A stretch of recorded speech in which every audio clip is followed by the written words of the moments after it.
Move to zero-emission road transport by 2035.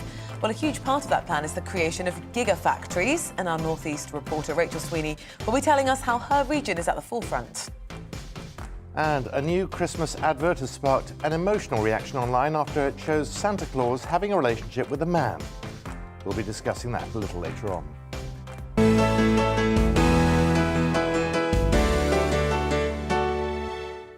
Well, a very good morning. Welcome to the Great British Breakfast. A gay Santa. I mean, GBViews at gbnews.uk. Am I the only one who thinks the world is going mad? It's more about what happened to Mrs. Claus. What do you mean? Well, is he cheating on her? Are they divorced? Is he cheating on her, the gay Santa? Well, I think the answer's in the detail, which we don't want to go into right now. Anyway, you're watching GB News. This is the Great British Breakfast, and we'll have more on that later in the programme. In the meantime, let's have a look at the front pages today, and of course dominated by one story, the Daily Telegraph, that migrant tragedy. Dozens of bodies, including those of 5 women and a young girl, were found in the sea after a flimsy boat, likened to a blow-up paddling pool in a garden, capsized and sank 6 miles off the coast of Calais. Well, the Eye reports it's the same story. A young girl and 5 women were among the dozens killed in what they claim was the deadliest incident in the English Channel migration crisis. The paper also says French police have been criticised for appearing to watch migrants launch small boats without intervention. Mr Johnson's condemnation leads the Daily Mail, which shows a French police car appearing to stand idle behind that group of people placing a dinghy into the sea. The paper also says that the Prime Minister spoke to Emmanuel Macron about the crisis. Why didn't France stop them, asked the Metro. The paper describes despair at the tragedy and adds that the alarm was raised at 2 o'clock local time by a fisherman. It is a human tragedy, according to the Daily Mirror. The paper pictures children sitting in a dinghy it says was launched under the noses of French police. They again show the photographs of the nearby officers in their cars, not taking any action.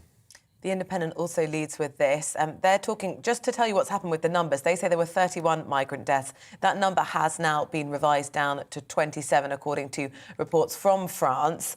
They also say campaigners are calling for safer routes to the UK. The Guardian follows the tragedy in the Channel. They quote Enver Solomon, Chief Executive of the Refugee Council, on the front, asking how many tragedies like this must we see before the government fundamentally changes its approach by committing to an expansion of safe routes. Well, The Sun has the same headline, shameful. The paper describes French police, as we've seen from many of the papers, looking on as the raft began its journey. The paper also describes the conversation that our Prime Minister had with Macron over the disaster. Daily Star doesn't lead with the migrant crisis. Instead, it reaches for the stars as it leads with a report on the NASA mission to test the feasibility of using a space rocket to crash into an asteroid and alter its course. Armageddon out of here is their headline. Well, to discuss this story, as well as let's look at the headlines of the day. Jason Reed, political commentator and the UK lead at Young Voices. Jason, thank you so much for speaking to us. Let's just look at the words that are on the front page of The Guardian of the head of the Refugee Council. It just says, you know, how many more of these lives have to be lost before some safer passages are established? Yeah, this was by far the biggest tragedy that we've seen in the Channel crossings crisis since records began all the way back in 2014. As you say, at least 27 people are thought to have died when this boat sank. It's been reported that there was a quite testy exchange over the phone last night between Boris Johnson and the French President Emmanuel Macron. President Macron was very keen to stress the need for these kinds of issues not to be politicised. He was emphasising that there is a shared responsibility between France and the UK and that this tragedy must not be used for political purposes. Boris Johnson was very keen, it seems, to explore possible solutions to this issue to stop it happening. Again, he renewed his calls that he's been making a lot recently for joint patrols between both British and French border force agents along the French coast in the Channel to stop these boats from getting to that point where they are really in danger of sinking. The French have so far resisted that idea because of concerns about its implications for their national sovereignty. But I think it'll be interesting to see what happens now that they're under a great deal of pressure in the immediate aftermath of this tragedy to put aside those concerns about sovereignty and implement some emergency measures to make sure that this doesn't happen again. their national sovereignty. I mean, to say that they don't want to make this political is a bit of a joke, because it is the most toxic political issue for not just these two countries, but the entire of Europe at the moment. And on Channel 4 News and other TV stations last night, clear evidence that police officers in France not only know this is happening, they're watching as these boats take to the sea. And this is the problem. It's not that they keep saying we've got 93 miles of coast to police, it's very difficult. They just don't want to deal with this. I'm inclined to agree with you, Simon.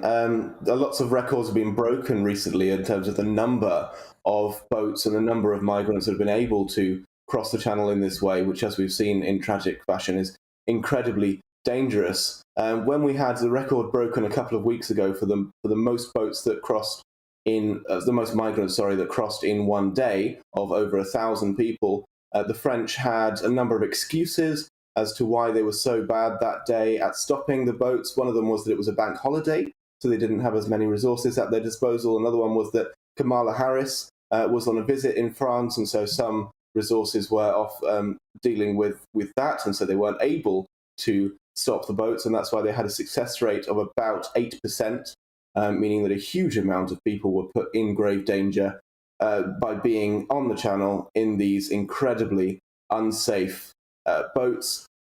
But they're going to come under now a huge amount of pressure, especially because of that damning photo, which appears to show a French police car and French border force agents just looking on as these people climbed into this very clearly unsafe boat, which does, as you say, it looks a little bit like a paddling pool. And so it's not a huge surprise that there was a tragedy like this.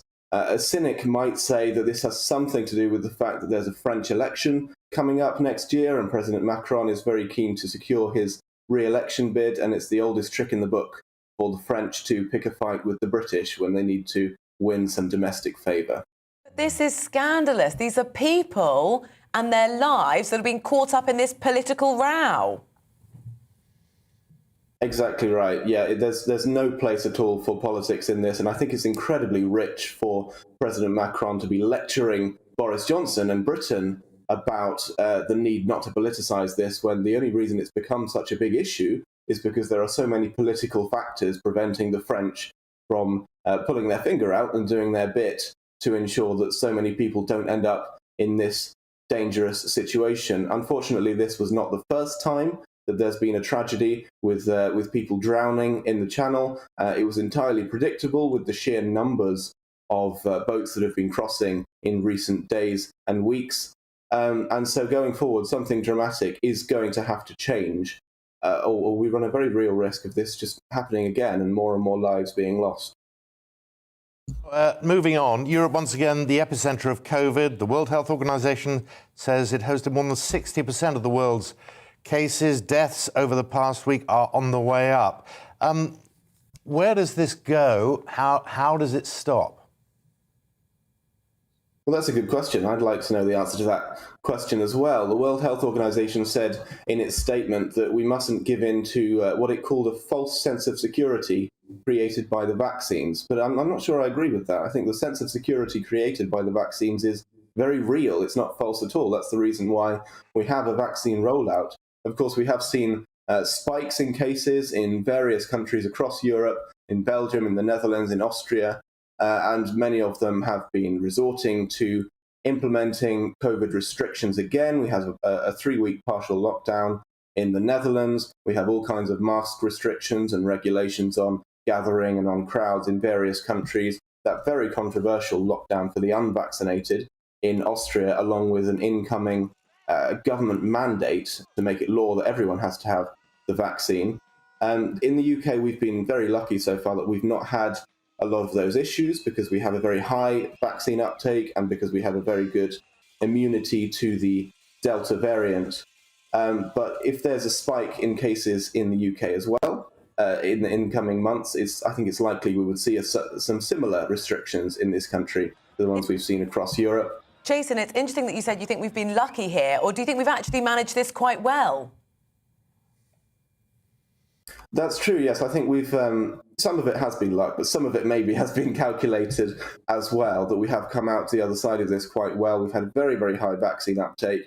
The booster rollout is gaining some momentum as well now. It looked like it was struggling in its early stages, but more and more people are now taking up their booster jabs as well. So it does seem unlikely that we will have this same issue. But of course, when other countries in Europe suffer like this, we suffer as well. We're part of a global community. We trade with those countries, and people want to travel back and forth from those countries. And so it's very much in our interests for the whole continent and the whole world to be coming out the other side of this pandemic. My concern is that if we're not past it now, when the vaccines have been available for many, many months, then when will we be past it? Are we going to be subject to things like mask regulations indefinitely? Are we going to have rolling lockdowns indefinitely when every winter cases spike again? It's unclear how you actually come out the other side of this now. Okay, now I just want your thoughts on this other story. That I mean, I don't know. This Norwegian television ad that is now showing that Santa Claus has a boyfriend. Santa Claus is gay. I don't know about you. My heart sinks when I see things like this. A lot of you are already getting in touch, viewers getting in touch. First Schofield, now Santa, the world is burning. I mean, people are just, they've had enough of this sort of stuff, haven't they? I think at least in this country, a lot of people have had enough of that. My concern with the advert isn't even really the fact that Santa appears to have a boyfriend. It's the fact that Santa is engaged in this advert in quite a passionate kiss, and I'm worried that we're sexualizing a character that young people, children in particular, are very keen in looking up to.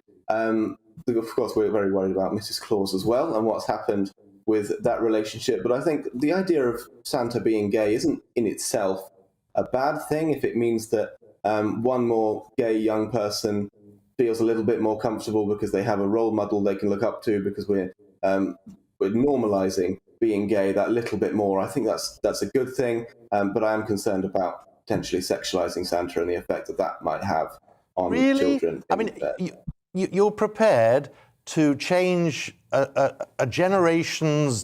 several generations of tradition so that a couple of children might feel more comfortable in their own skin, when all those other children are going to have to change their view about something that has been as it was for them, for their children, their parents, their grandparents, their great-grandparents. We're in the space of just a couple of decades changing everything. I see your point, but these things, they're not set in stone. You know, Santa used to have a green outfit rather than a red one before it was changed by Coca-Cola. These things are not quite as traditional as we sometimes like to think that they are. And I think the benefit of having young people feel, as you put it, more comfortable in their skin, that's an immense benefit. And if we can do that without, as far as I can see, any real cost to anyone else, that seems to me like a good thing. You see it now. We've just had an email from Sharon who says, "Oh, please, how dare they make St. Nicholas into a gay man? This is a saint, not just a man.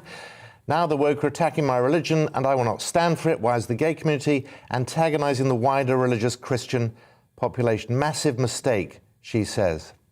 And she won't be alone in this. It's just people are often too polite, too fed up with it to actually express a view. They just sort of sit back and say, "Oh, here we go." Well, you're absolutely right that there are lots of people who certainly feel that way, and I can see that point of view.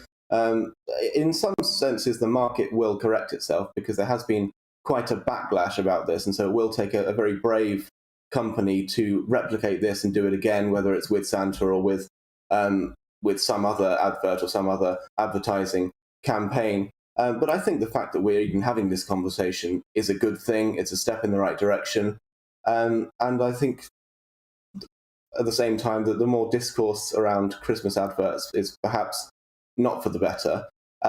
But if this can change just one life, if this can change just one perspective, that seems to me like it's been worthwhile. What do you think the motivations of the company actually have been? Is it because they want to, talk to those children that you've just described, or they just want people talking about them? Which we've walked straight into. Clearly, yes.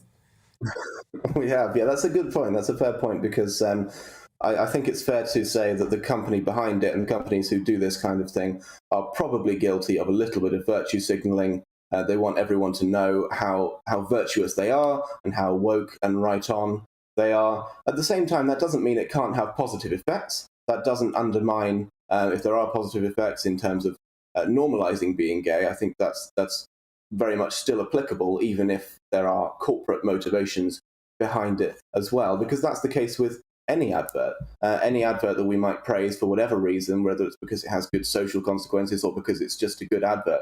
Adverts are always made by companies in order to increase their own profit, in order to have other people talking about them. And this company has done it in what seems to be a very successful way, because we're in another country and we are talking about it and promoting those images. And so it seems to me that they've done very well in what they wanted to achieve. I don't think there was malevolent intention behind it. They probably intended to poke the bear a little bit, and they probably knew that there was going to be significant social media conversation about this, and that people like yourself, Simon, would be upset by it and might go on and promote it to other people by expressing how upset they are by it. And so I think they've done very well, and I'm inclined to congratulate them on that. OK, there's lots of people tweeting now. Santa is not gay. He's married to Mrs. Claus, and everybody knows it. Well, yeah, they go on to say, why ruin Santa for all kids? Jason, thank you very much for giving your views. Really appreciate having you on the programme. Jason Reed, UK leader at Young Voices and political commentator. You didn't mention the FFS. No, I didn't. Anyway. Coming up, customers of energy company Bulb may be able to afford to keep their lights on as the government plans to send some money to the collapsed supply. Guess where it's coming from? That's right, you and me. Business commentator Justin Urquhart-Stewart breaks down how this and other top finance and business stories may affect you after the weather update. It's time to remind ourselves there's always another winter. Canary Islands sponsors the weather. Good morning. Fine and sunny, if somewhat cold today, but from tomorrow onwards the weather's going to get very lively, starting with some very strong winds on Friday across northern Britain, and all parts of the UK likely to be very blustery on Saturday. That's going to come from this area of low pressure that is developing at the moment between Iceland and Greenland. Back to the UK, though, for today. We've had this cold front crossing the UK, introducing clearer skies, so plenty of sunshine around through the morning, but it is pretty cold out there, accentuated by the wind, which is blowing in a few showers across eastern England, rain showers here, and maybe Pembrokeshire and Cornwall too. Snow showers, though, over northern Scotland, mostly over the hills. At low levels, a mixture of rain and hail. The wind's steadily easing through the day, but nevertheless, it's going to feel cold out there. 5, 6, 7, maybe 8 degrees, but add on that wind, and it really does feel pretty cold this morning. It'll turn cold quickly this evening as well, with the frost forming fairly sharply. But look at this. Here comes that low pressure system we saw earlier. Bit of snow on the hills, but mostly rain overnight across northern Britain. And then the winds start to strengthen yet again as this rain pushes southwards across England and Wales during Friday. And then the colder air really hits northern Scotland, so the rain showers turning back to snow, down to relatively low levels through Friday, and the winds start to strengthen later in the day. Showers across much of the country then during Friday. As I said, at this stage, certainly across the south, they will be of rain, but snow showers in northern Scotland. Temperatures back up a touch, but feeling colder. This low pressure system then heading through the North Sea, bringing those very strong winds on Friday across the north, but more widely across the country on Saturday. So we have Met Office yellow warnings in place. Gusts of 50, 60 miles an hour, maybe 70, possibly around some exposed coast, 80 miles an hour. Could cause some disruption. So keep up to date with the forecast. The warnings are on the Met Office website. Canary Islands sponsors the weather.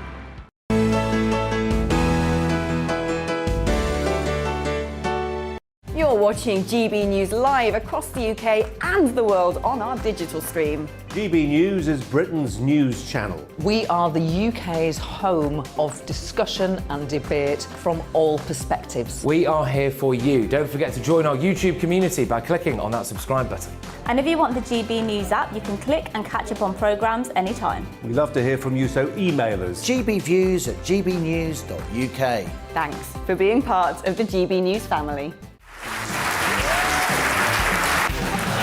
My name is Andrew Doyle. Join me every Sunday evening at 7 p.m. for Free Speech Nation, This is a show where we address current affairs and news stories of the week with the help of two wonderful comedian panellists. I brought in comics because I want to give it a lighter edge, and also they work for less. See you there.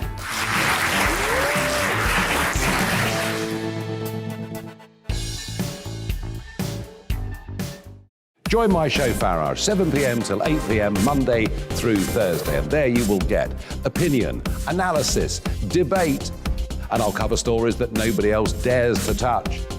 And then for the last 15 minutes, talking pints. We're over a drink. We have a civilized conversation with someone. We very often disagree, but we do it in a grown-up way. Come and join me on Farage.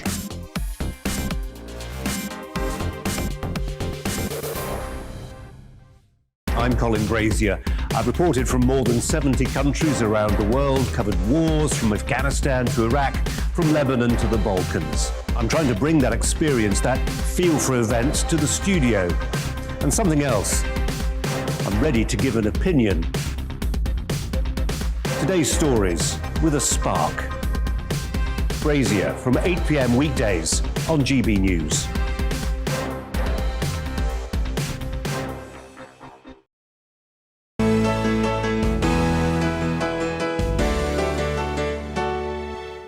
A very good morning. Welcome back to the programme. It is 22 minutes past 6. You're with Simon and myself, Rosie. Simon and myself, Rosie. Simon and Rosie, me and Simon. Thank you.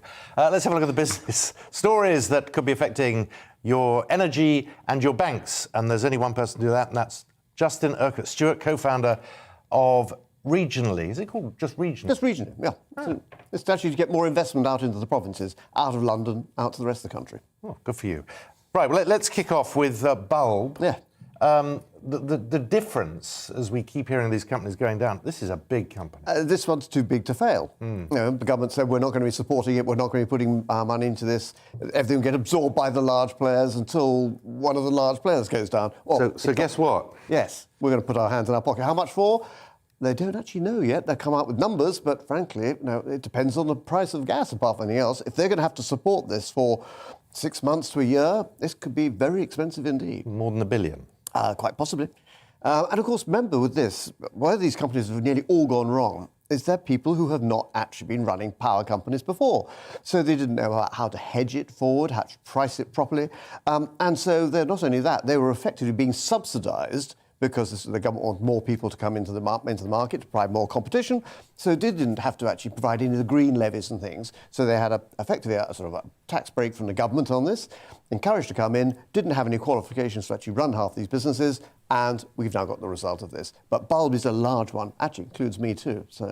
Were you a Bulb customer? I'm a Bulb customer. I've also got another one which I'm just waiting to see, one of the smallest ones, waiting to see. Either they're very clever and they've just come into the market because they know actually how to run gas prices, or they're going to go bust next. So I have to see. So I've got Bulb and another one.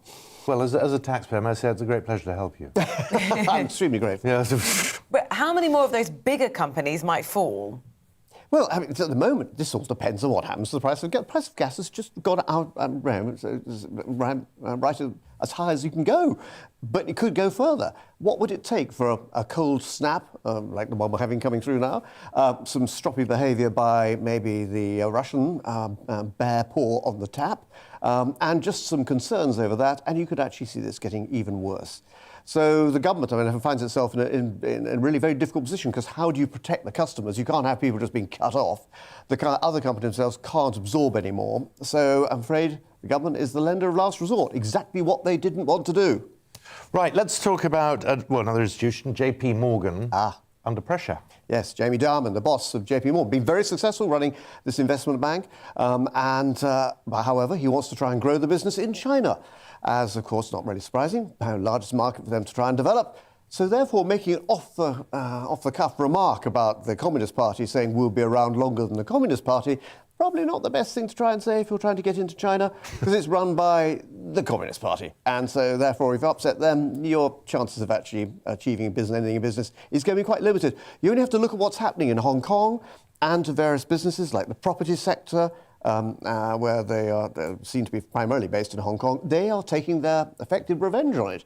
They will, as far as they're concerned, it's their assets. They don't want it controlled by foreigners, and they want it controlled in their way. So either play our game or don't play at all. He's apologised, but how much damage do you think it's caused? This is all going to be down to the personal issues. Will the Chinese leadership actually say, yes, actually, we quite need him anyway, he's a useful person Forgive to have, and forget. and we'll go along with it. Oh, they'll never forget. They'll never. That'll be brought out from one time, and it's a difficulty.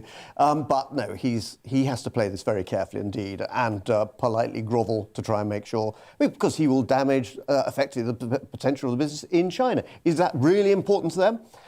Indirectly, yes, it is. Directly, not at the moment. So was this genuinely a mistake? Because it's not rocket science to realise who you're going to upset by saying something like that. Well, or was there something behind the scenes that was going on? Much of the gutter tells me it was just one of those off-the-cuff remarks. It really was. Just trying to be funny about it, on the basis that, a political party, we're going to last much longer than a political party, which actually, when you think about the age of JP Morgan and most political parties, he's not wrong. But if your business does depend upon that particular party, not the best thing to say. Let's move on. India banning private cryptocurrencies. Why? Well, cryptocurrencies are not a currency. It's fascinating to see who's invested in cryptocurrencies. And actually what you'll find is a lot of the younger generation are invested in it. Why? Because they see the price going up and down like a yo-yo. They can easily trade it. More young people are trading in crypto than they are in stocks and shares, which is seen as the old-fashioned fuddy-duddies for people in red braces to do. What they find it much more fun. But it's not supposed to be fun. This is actually very dangerous because these currencies aren't properly regulated. It's not a currency. And, of course, it has no real underlying value. It's not a proper asset. It's ecologically lethal because in terms of the amount of power it takes to actually mine and maintain these bitcoins or the other cryptocurrencies as well. No, the thing to watch with this is actually the central banks will all be trying to develop their own cryptocurrency because a cryptocurrency, in effect, it's run on blockchain. Blockchain is a sort of spider's web. Think about a spider's web. You touch any part of it, the rest of the web knows what's going on. So if you're the Bank of England, you actually wanted to create a secure currency or a secure level of debt where you knew exactly what was going on, you would actually create this blockchain Bank of England cryptocurrency. That's when it is becoming really makes sense. That way that would control money laundering and control ownership and trading of that particular asset. Then it'll cease to be fun. Yeah, won't be fun. It'll be a serious issue. If India have banned this, might other countries follow suit? Well, we've had El Salvador, and hardly the financial centre of the world, saying they're actually going to make Bitcoin their national currency. Actually, they don't really have a national currency. Their last national currency was rather worryingly known as the colon, which is really don't want to know where that comes from. Actually, they then ended up actually trading in the US dollar. It's the only sort of viable thing they can use. So really, I suppose, to get themselves on the map, they said, we'll actually now trade in, have Bitcoin as our national currency. That is madness. You've got a currency that can move 10, 20, 30% in a matter of a few days or hours, and you're going to say you're running a national currency on that? No, that's just stupid. There is an excitement about crypto for the very reasons you've described, that it is this roller coaster, and if you've got the money to lose... If you want to that's the point, isn't it? If you want to have a punt, that's why we have casinos and horse racing. And it's a punt. If you lose your money on that, that's what you expect to do. If you make any money out of it, well, good luck to you. Don't get that confused with longer-term investing. And you're hearing in the city already people we're going to have crypto in our multi-asset portfolio, or we're having a special desk trading. It's making it credible. It's not. It's still incredible. No, it's unreliable. So don't put your reliable finances into something unreliable. Otherwise, you'll lose it. What does it take for that to change, though, for it to become credible? When it actually becomes adopted in a regulated manner and run by a central bank. So we know the Fed are looking at it, we know the Chinese are looking at it, for precisely that reason, because one of the big problems we've got at the moment is actually the control of money in terms of laundering money, of which actually, sadly, London has achieved a fantastic reputation at doing. Now, if you actually can make sure that this type of currency, this cryptocurrency, is controlled by a central bank, therefore it is properly regulated, you can make sure that it's not being laundered. You know who owns it, you know who it's going to, and actually then make sure that you've actually got proper regulatory regime around it. That's when it becomes more secure. But it makes it dull. But when it comes to my long-term money, I quite like dull. Yeah, I mean, you're just talking about the City of London, and yes, it's a centre for money laundering, whether it likes it or not. You're involved in getting investment out of the capital. How is the City of London now viewed? There were worries that Brexit would hit it. Seems to me the opposite has happened. It's actually strengthened its position. But how is it doing? Well, as the city is, despite the issues about business moving elsewhere, and we saw trading in European shares move over to Amsterdam. Actually, a certain amount of it's come back.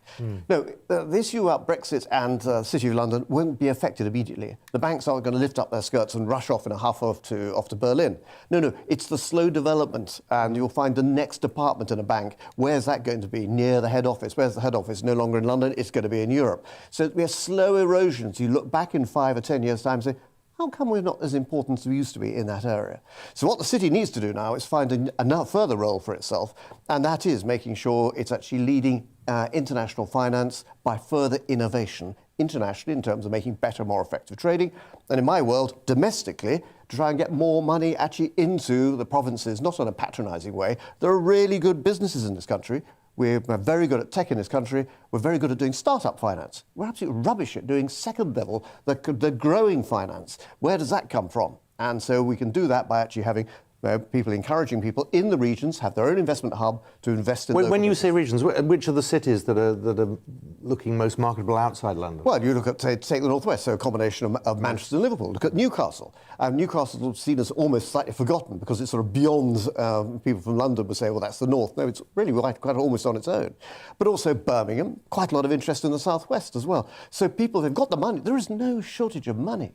But, someone's taken away the plumbing, whereby I used to be able to invest in local businesses directly, because in 1945, we actually had 45 stock exchanges in this country. OK, most of them were rubbish. But there were 7 in the main key areas, Glasgow, Edinburgh, Newcastle, unusual, and Bristol and Birmingham. And that was their point. So actually, you could start a business locally. The local people are interested in it, not for widows and orphans, because obviously it's riskier stuff. But actually, people who know the business, know the people, want to invest in it. And not only that, it's cheaper than going through London. And that's one of the key areas. That's interesting, isn't it? There's a story that we're talking about. You're dressed as you are, so it's worth talking about. Santa Claus. There's now a Norwegian television ad that suggests, well, it doesn't suggest it, shows him kissing a bloke. Santa is gay. Do you have a laugh when you see things like that, or do you feel, as some people do, that this is eroding something that people care about, a tradition that we care about? To me, I find it really sad, because I used to have that. I was read to my daughter always the night before Christmas, and it's okay. It's an American tale, and it's all slightly cheesy and things like that. But that's part of the magic of it. And so stop ruining the magic. No, stop denigrating this in a way which is somehow making it into a populist news. It doesn't matter if he's gay or not. But frankly, look, leave the story alone and let people enjoy it in their own way. But in terms of him coming out of the closet, look at his surname, Santa Claus, or closet. So he's just really coming up. Very good. Sorry. It's always good to see you. My pleasure. Justin, thank you very much. Justin Urquhart-Stewart. If you've got any views on any of those stories, gbviews at gbnews.uk. The Santa Claus story has wound a lot of you up. Yeah, it's making the inbox ping. So keep those messages coming in. It's gone 6:30. We'll look at some of those messages, but also coming up, a survey from YouGov found that men were generally unable to identify symptoms of prostate cancer. We're going to be finding out why, speaking to the former head of the cancer programme for the World Health Organization about what those symptoms are after this.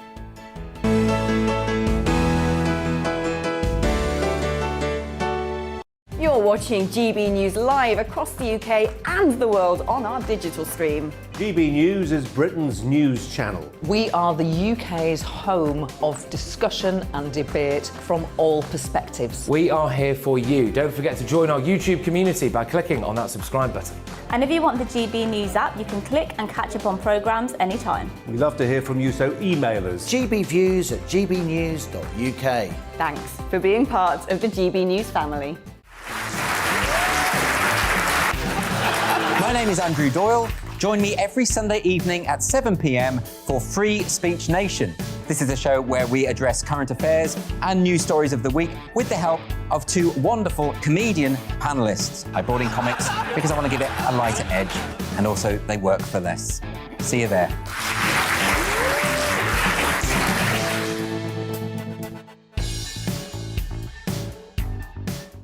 Join my show Farage, 7 p.m. till 8 p.m. Monday through Thursday. And there you will get opinion, analysis, debate, and I'll cover stories that nobody else dares to touch. And then for the last 15 minutes, talking pints. We're over a drink. We have a civilised conversation with someone. We very often disagree, but we do it in a grown-up way. Come and join me on Farage.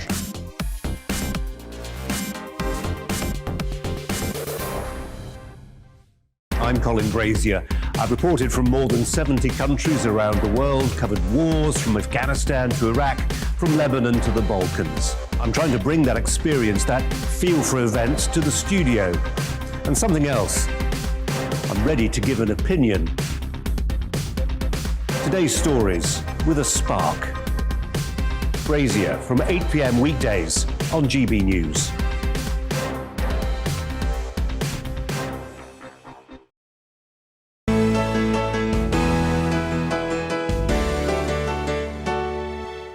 Good morning. It's 25 to 7. You're with Simon and Rosie. And the effectiveness of some COVID vaccines could begin to fade as little as just 90 days after the second shot. That's according to a new Israeli study of the Pfizer-BioNTech vaccine. Experts found that the risk of infection from coronavirus increased after 3 months, indicating the need for another dose of the vaccine. Well, it comes as the British government continues to encourage people aged 40 and over to get the booster jab. Well, let's find out more. Our East Midlands reporter Will Hollis joins us now. Will, talk us through the details of this new study. Which vaccines does this apply to? Well, we remember from only a few months ago, before Christmas, when we were still in that lockdown period, the promise was vaccination is how we get out of this, it's how we get our summer holidays, it's how we get back to the pub, and it very much worked. But the data recently is showing that vaccines do wane with time. It appears that this particular study, the Israeli study, looking into the Pfizer-BioNTech vaccine, which so many people in Britain had, it's the one that I particularly had when I had my vaccine a couple of months ago. This particular Israeli study has been looking at a variety of data of around 8,000 positive cases over a period of time compared to 8,000 negative cases. And what the data found was that after about 90 days, 1% of people tested positive. And then after 90 days, it went up to 2%.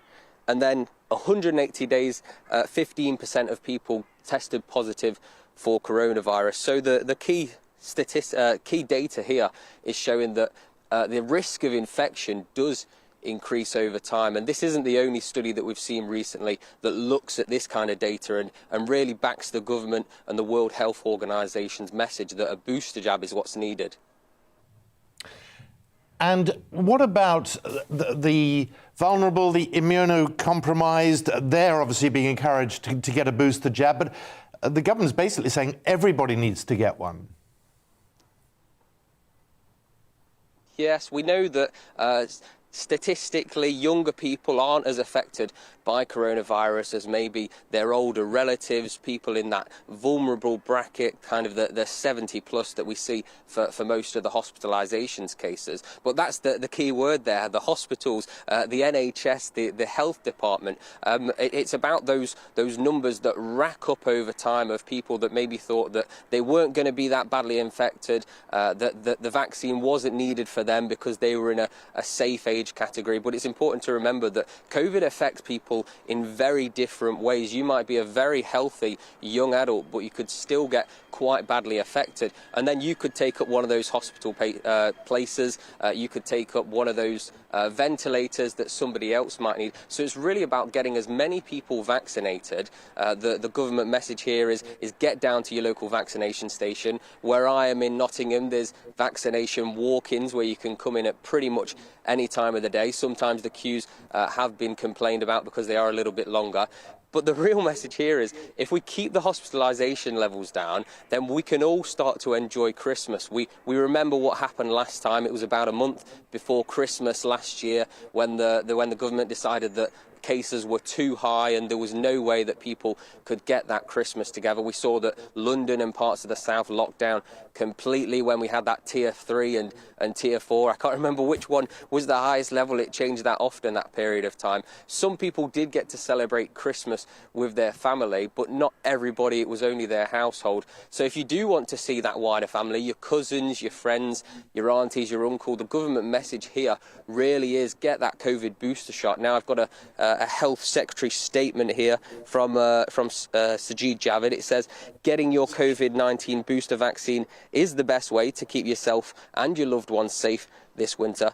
and will help reduce pressure on the NHS. He also added that while the government is continuing to monitor that situation in Europe and a wide range of data to ensure the country does remain protected, we have very sadly seen that surge in Europe.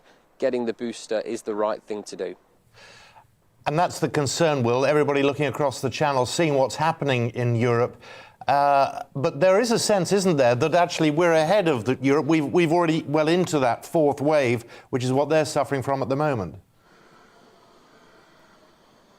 Yes, it's important to remember that Britain, as so many people in government would say, has a world-class vaccination programme.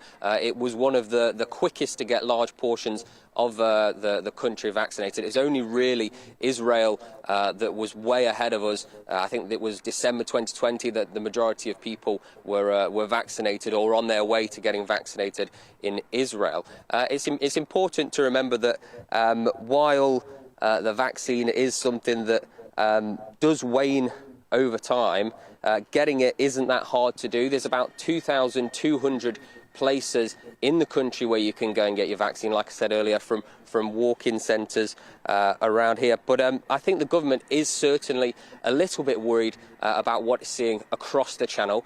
The Israeli study that I'm talking about today isn't the only piece of data that's come out this week. There's also been data from SAGE, which looked at more vaccines rather than just the Pfizer-BioNTech vaccine. It also looked at the Oxford AstraZeneca vaccine. And now, what was interesting about that study was that compared to the waning levels of Pfizer, in this particular SAGE study at least, Oxford AstraZeneca did appear to fade a little bit more quickly to lower levels. There was greater risks of infection. That's particularly looking at antibodies and the protection, particularly from the vaccine. But one thing that the director of the company responsible for that vaccine said was that T levels, which are a part of the human system, they help to keep people protected for longer. So while we had a lot of our problems early on, we dealt with these rising cases. We were known as one of the worst places, the epicenters for what was going on in Europe after Italy started to progress last year in 2020. Because we've had a lot of our trouble, the government seems to be quite confident that if we keep those boosters, if we keep doing testing, the winter plan, then we might be able to get to spend Christmas in the most positive way without going to that plan B, which we've heard about. And Will, to what extent, we know that, you know, in different parts of the United Kingdom, Wales, Scotland, you've got to provide proof for different venues to go to the theatre, for example. When might the booster jab soon become a requirement that you've got to prove that you've not only had your first 2 jabs, but you've had the 3rd as well? Yes, well, we know that they're just trying to encourage people to get that booster jab in the first instance. If we look at the double vaccinated levels, it's around 46 million people in Britain, so that's across the whole of Britain, have chosen to get their vaccine. It's only around 15 million in Britain that have had their booster so far. It's people aged 40 and over were allowed to apply to get their booster vaccine in the same way that you would have done last time, by calling that phone number that's probably been delivered through your door on a piece of paper. There's also a range of websites that you can go to. It's still unclear as to if we're going to see a booster jab becoming mandatory so that you can go on your holidays over winter in January and that kind of thing. But we know that these things can happen. It's what happened with the vaccination.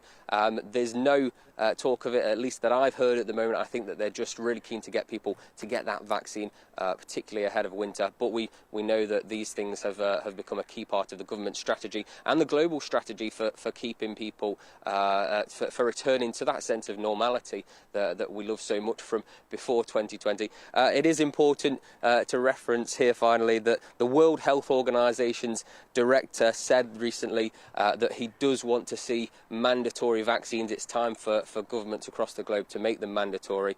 So that's just one person, particularly in a senior position, who does want to see mandatory vaccines. We've seen it happened in Austria already. I think we'll have to see if that becomes something in Britain. We know that a lot of people would be very angry about mandatory vaccines because while they are quite keen on the vaccination process and the protection that it does deliver, I don't think a lot of people like being told what they have to do. Well, thank you. Comprehensive update there from Will.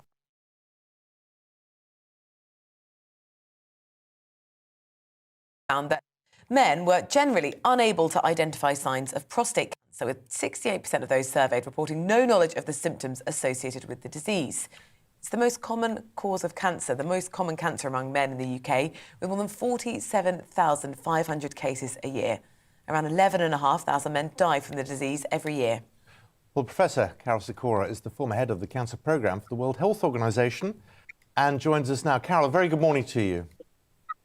Good morning. Despite all the campaigns recently, are you surprised that still a large number of men don't know what to look for? Not surprised at all. There was a study 20 years ago that showed that if you asked men where the prostate was, very few identified the exact site, which is just below the bladder, just as the outlet of the bladder goes. So when you have a pee, the prostate, if it grows, it blocks the output from the bladder, and so you have problems passing water. And men might know that, but they don't know where it is. So it's perhaps not surprising. The other difficulty with prostate cancer is that as you get older, when you get to my age, it becomes more and more difficult to pee. I mean, it's a simple fact because the prostate is enlarging. Benign, nothing wrong, no problems. It can be dealt with often with pills or with a minor operation. But many of these men will have prostate cancer and they don't recognize it. And the last point I'd make is that there's no doubt men behave differently about any symptom compared to women. Women tend to go to the doctor, they persist with a stroppy receptionist and get an appointment to the GP. Men don't do that. They're put off very easily. They're not interested in their health. Now, that's a sweeping generalization, and it doesn't apply to everybody. But there's no doubt men are different from women when it comes to any symptoms. So it really doesn't surprise me. Well, is that true? I mean, I declare an interest here in that I went to the GP and had a PSA test. There is a test that doctors do when you do display. And let's face it, if you're having trouble peeing, you're going to go to a GP, aren't you? You would think so, but many men don't. They wait. They just wait. They think it'll go away. And you're quite right. The way forward is to go to the GP. The PSA stands for prostate-specific antigen, which is something that's released from the cancer cells in prostate cancer, and the level goes up. It does go up in benign disease as well. So as you get older, the range of PSA tends to be higher. It's not very good as a screening test, but it's excellent at differentiating in a man that has symptoms between benign disease, which would have a lower level of PSA, and malignant cancerous prostate, where the level can shoot right through the roof. And it's very, very useful for that purpose. And that's why it's important to go to the GP and get it sorted out. There is this sort of reluctance to go and do that, and instead a preference to say, oh, it will sort itself out. How do you actually encourage men to turn up, show up and get these things investigated? I think you get their women folk to bully them to actually do something about it. You know, one of the commonest things as you get older for men is that they go for a pee in the middle of the night. Now, once or maybe even twice if you've had a beer or something is to be expected. But if someone totally changes their lifestyle, they're waking up every hour or every 2 hours to go for a pee, then, you know, they should be nagged to do something about it because it could be prostate cancer. And as we've heard, there are nearly 50,000 new cases every year in Britain alone. So it is a very common disease. And as everybody's living longer now, the average age of dying is over 80 now for men, then it's really important, if you want to have that longevity, to do something about any symptoms that arise rather than just hide away and say they don't exist. Is it one of those anecdotal stories, but is it right that 80% of men, when they die, they have prostate cancer? It's just it's not a threatening one, it's a benign cancer. We've just got to get used to it as older men. Yes, and it's chronic. You learn to live with it. And you know, a famous study, again, about 20 years ago, looked at people that had road traffic accidents and died, and men over 70, over 50%, and men over 80, nearly 80%, had prostate cancer, undiagnosed and unknown about. And, you know, it can be treated. It can be treated relatively easily with surgery, with radiotherapy, with proton therapy, all sorts of ways of treating prostate cancer, and very effective. So it's important to catch it before it spreads. It likes to spread to bones, and then it becomes much more difficult to treat, and it's painful. So you have to go on to quite strong painkillers. So really important to try and educate men to do something about it and have their partners chase them and persist at nagging them to go to the doctor, to make the appointment, to deal with the stroppy receptionist and all the rest of it. Not the stroppy receptionist. I'll tell you what it is. It's the rubber gloves. As soon as a GP puts rubber gloves on, it's not going well. I know. It's but the rectal examination. I've had one, and it's not unpleasant, but it's a bit surprising. A bit surprising. When you're pregnant, you have multiple examinations. I know. That's why men are pathetic. We're like dogs, Dogs don't like their bodies being interfered with, even if they've got a bad leg. And it's the same for men, I suspect. But it's like all cancers, isn't it, Professor, in that the earlier you get it dealt with, the less of a problem you're going to have as a rule. Absolutely. I mean, cancer arises in one organ. We've been talking about the prostate gland, but wherever it arises, lung, breast, colon, when it's localized to the organ it's come from, treatment is nearly 90% cure for all the common cancers.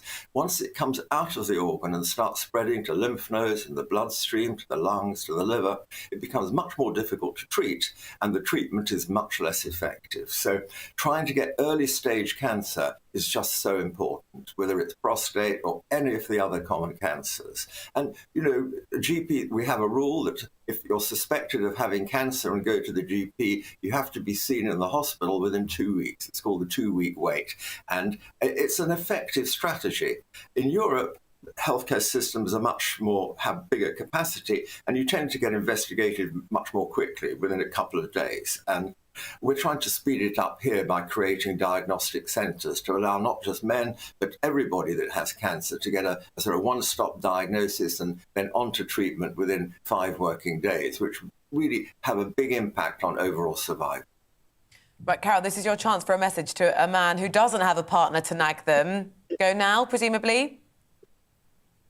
Yes, I think the thing to do is for anybody that has any symptoms at all, any change in bowel habit, cough, change in passing urine, blood in the urine, all these sorts of things, to do something about it. Don't sort of keep quiet. Just go to the doctor, dial 111 if you can't get an appointment, sort something out, and it will get sorted. There's all sorts of ways into the health service.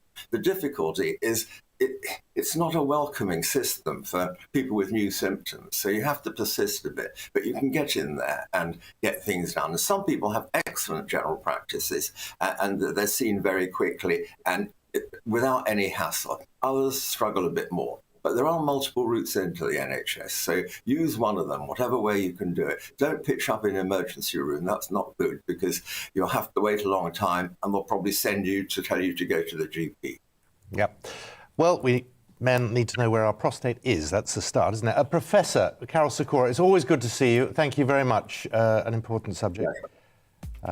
Just had a tweet from Russell who says perhaps Santa in Norway could be used to educate where the prostate is next. We didn't just throw things together here. There's a segue from one story to the next. We'll be talking about the Santa ad a little later. We will, and also giving you an overview of what's making the front pages this morning. That's after the weather. It's time to remind ourselves there's always another winter. Canary Islands sponsors the weather. Good morning. Fine and sunny, if somewhat cold today, but from tomorrow onwards the weather's going to get very lively, starting with some very strong winds on Friday across northern Britain, and all parts of the UK likely to be very blustery on Saturday. That's going to come from this area of low pressure that is developing at the moment between Iceland and Greenland.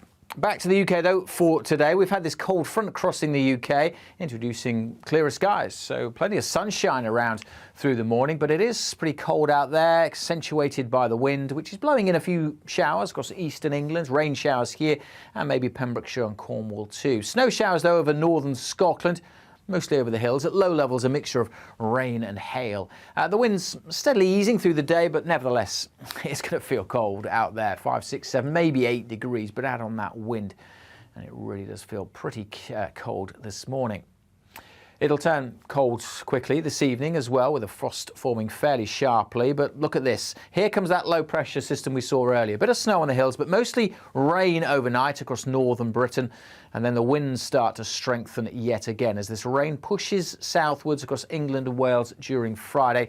And then the colder air really hits northern Scotland, so the rain showers turning back to snow, down to relatively low levels through Friday, and the winds start to strengthen later in the day. Showers across much of the country then during Friday. As I said, at this stage, certainly across the south, they will be of rain, but snow showers in northern Scotland. Temperatures back up a touch, but feeling colder. This low pressure system then heading through the North Sea, bringing those very strong winds on Friday across the north, but more widely across the country on Saturday. So we have Met Office yellow warnings in place. Gusts of 50, 60 miles an hour, maybe 70, possibly around some exposed coast, 80 miles an hour. Could cause some disruption. So keep up to date with the forecast. The warnings are on the Met Office website. Canary Islands sponsors the weather.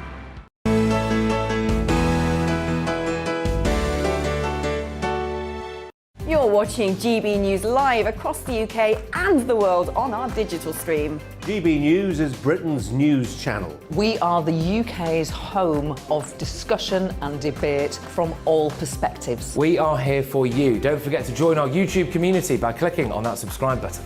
And if you want the GB News app, you can click and catch up on programmes anytime. We love to hear from you, so email us. gbviews@gbnews.uk. Thanks for being part of the GB News family. My name is Andrew Doyle. Join me every Sunday evening at 7 p.m. for Free Speech Nation. This is a show where we address current affairs and news stories of the week with the help of two wonderful comedian panellists. I brought in comics because I want to give it a lighter edge, and also they work for less. See you there.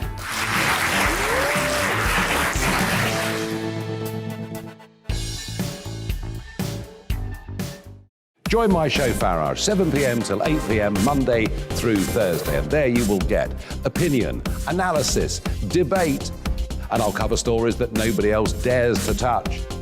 And then for the last 15 minutes, talking pints. We're over a drink. We have a civilized conversation with someone. We very often disagree, but we do it in a grown-up way.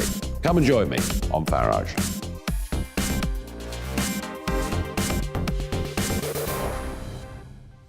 I'm Colin Brazier.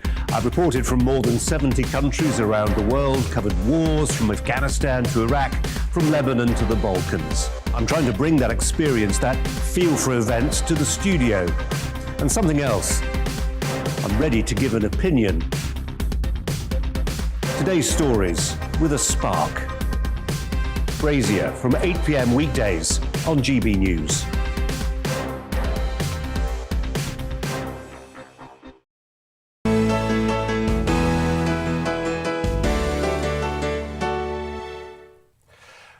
Welcome back. A lot of you getting in touch about the Santa. This is the television advert which features Santa in a gay kiss.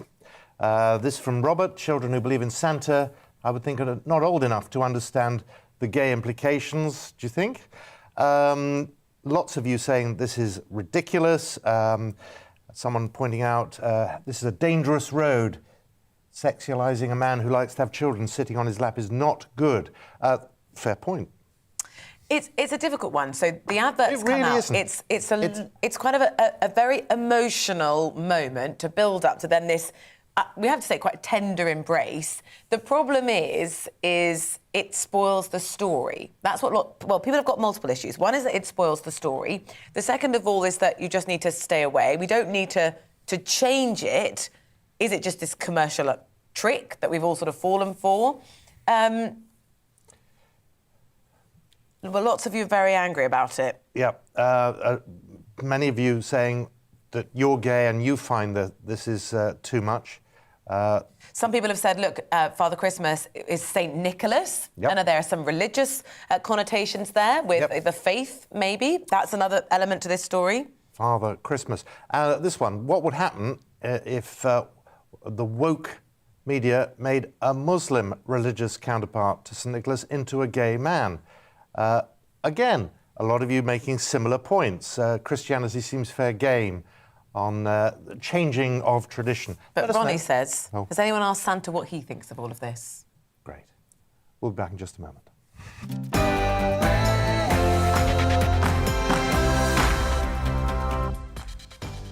Hello, welcome to the programme. Hello.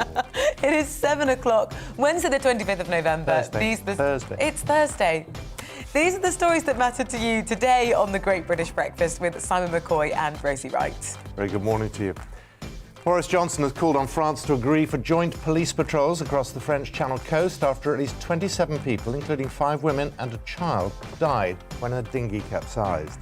The effectiveness of some COVID vaccines could begin to fade as little as 90 days after the second shot. Well, that's according to a new Israeli study of the Pfizer-BioNTech vaccine. We'll be taking a look at why. And here we go, this new Christmas advert, which has stoked an emotional reaction online after showing Santa Claus, or Father Christmas, in a relationship with a man and sharing that kiss. We'll be discussing that a little later on.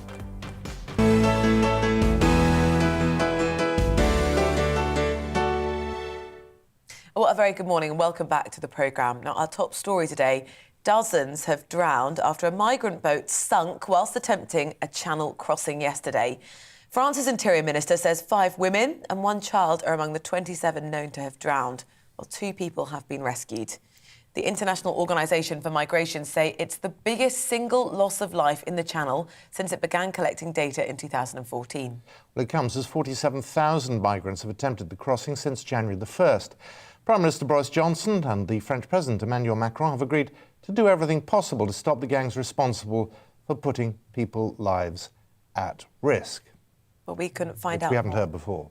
GB News Home Affairs and Security Editor Mark White joins us now live from Dover, and we can find out more information from Mark, who has been, over the last few weeks, continuing to follow this story for us. Mark, a very good morning to you. Just explain, what did you see yesterday?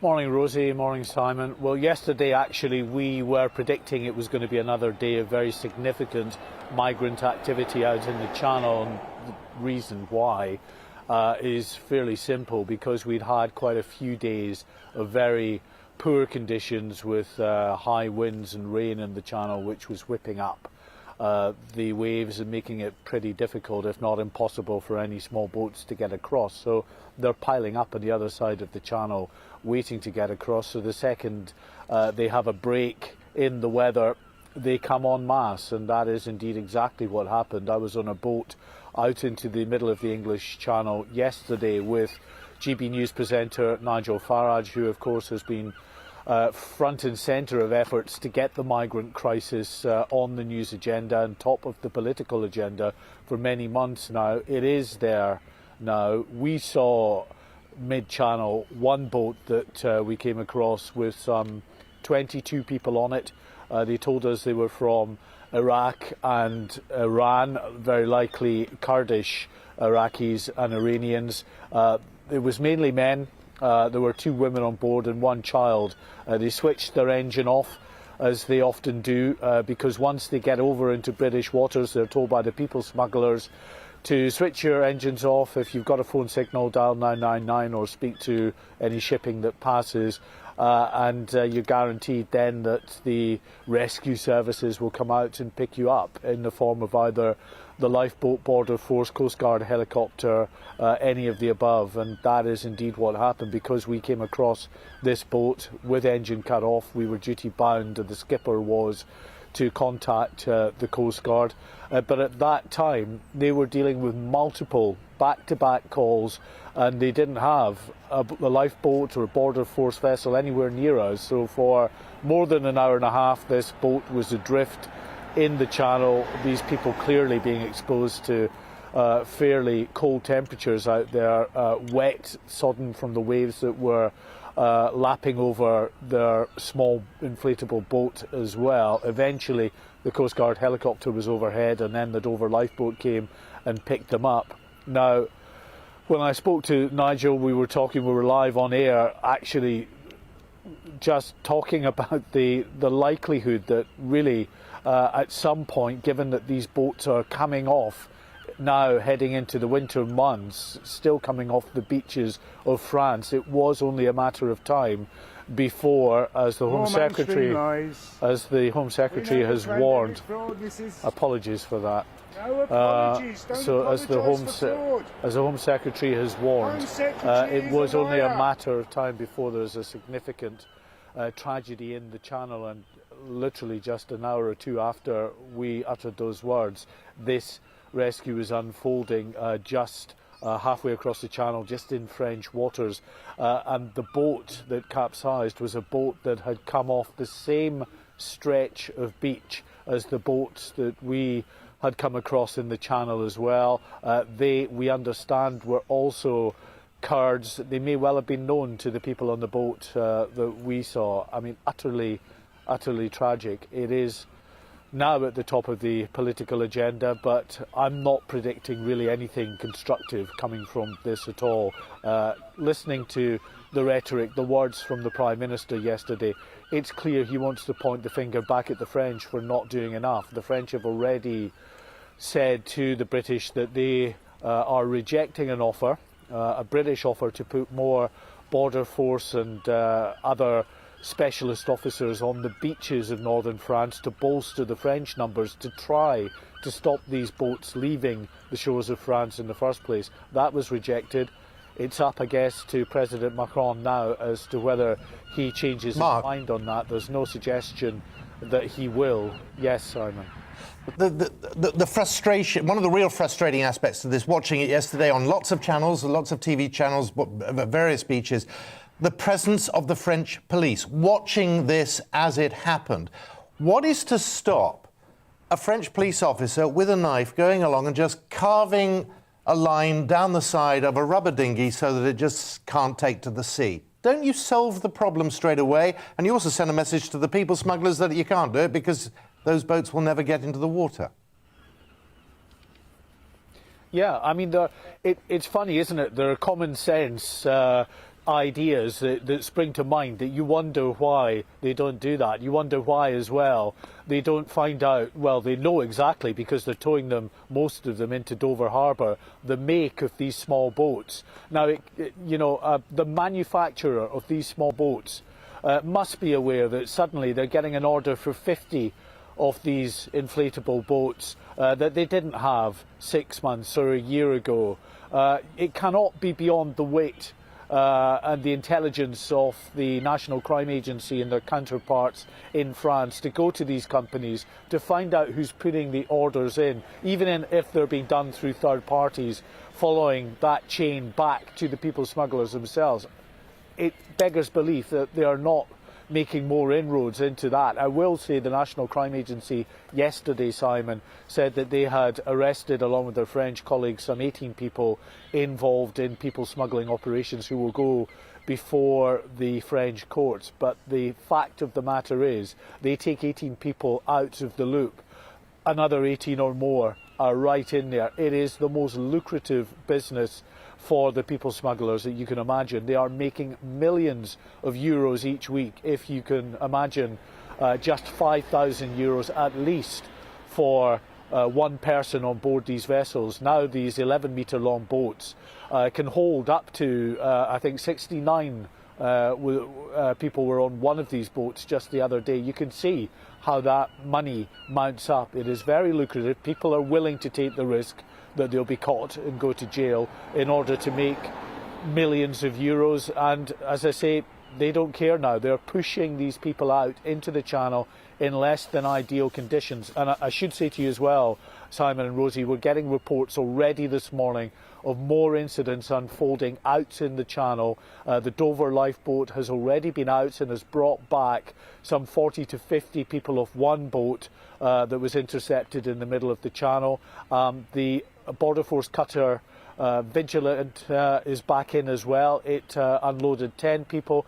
The Dover lifeboat is back out again to another incident unfolding mid-channel off St Margaret's Bay, about 10 miles off St Margaret's Bay. Another boat. We don't know how many people on board this particular boat. So you would have thought, in the wake of the tragic circumstances yesterday, maybe that would give the people smugglers some pause time to pause and reflect, but not a bit of it. They're shoving people back out onto the waters again. There's a 20-knot wind out there, which is really whipping up the waves as well. So just horrendous conditions mid-channel, but still they come.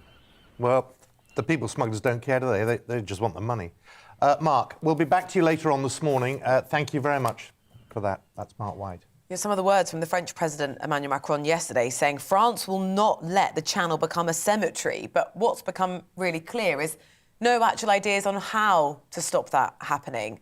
As ever, you deflate the boats. You stop them taking to the sea. You get the police with a knife to go whoosh, and the people smugglers will realise that they can't do it. They won't make money if the boats can't take to the water. I don't know. Maybe I'm just being too.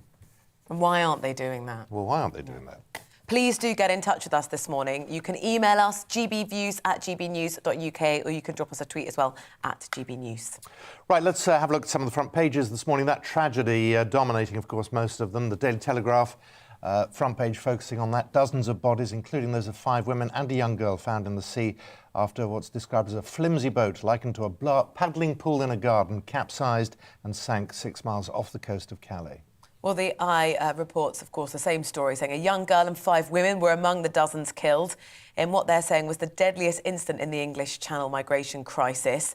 And the paper also says, and Simon mentioned this earlier, the French police have been criticised for appearing to watch migrants launch small boats without intervening. Mr Johnson's condemnation leads the Daily Mail, which shows a French police car appearing to stand idle behind a group of people placing a dinghy into the sea. The paper also says that the Prime Minister spoke to Emmanuel Macron about the crisis. Why didn't France stop them, asked the Metro. The paper describes despair at the tragedy, as that the alarm was raised at about 2 o'clock local time yesterday by local fishermen. It is a human tragedy, according to the Daily Mirror. The paper pictures children sitting in a dinghy, it says, was launched under the noses of French police. They again show the photographs of the nearby officers in their cars taking no action.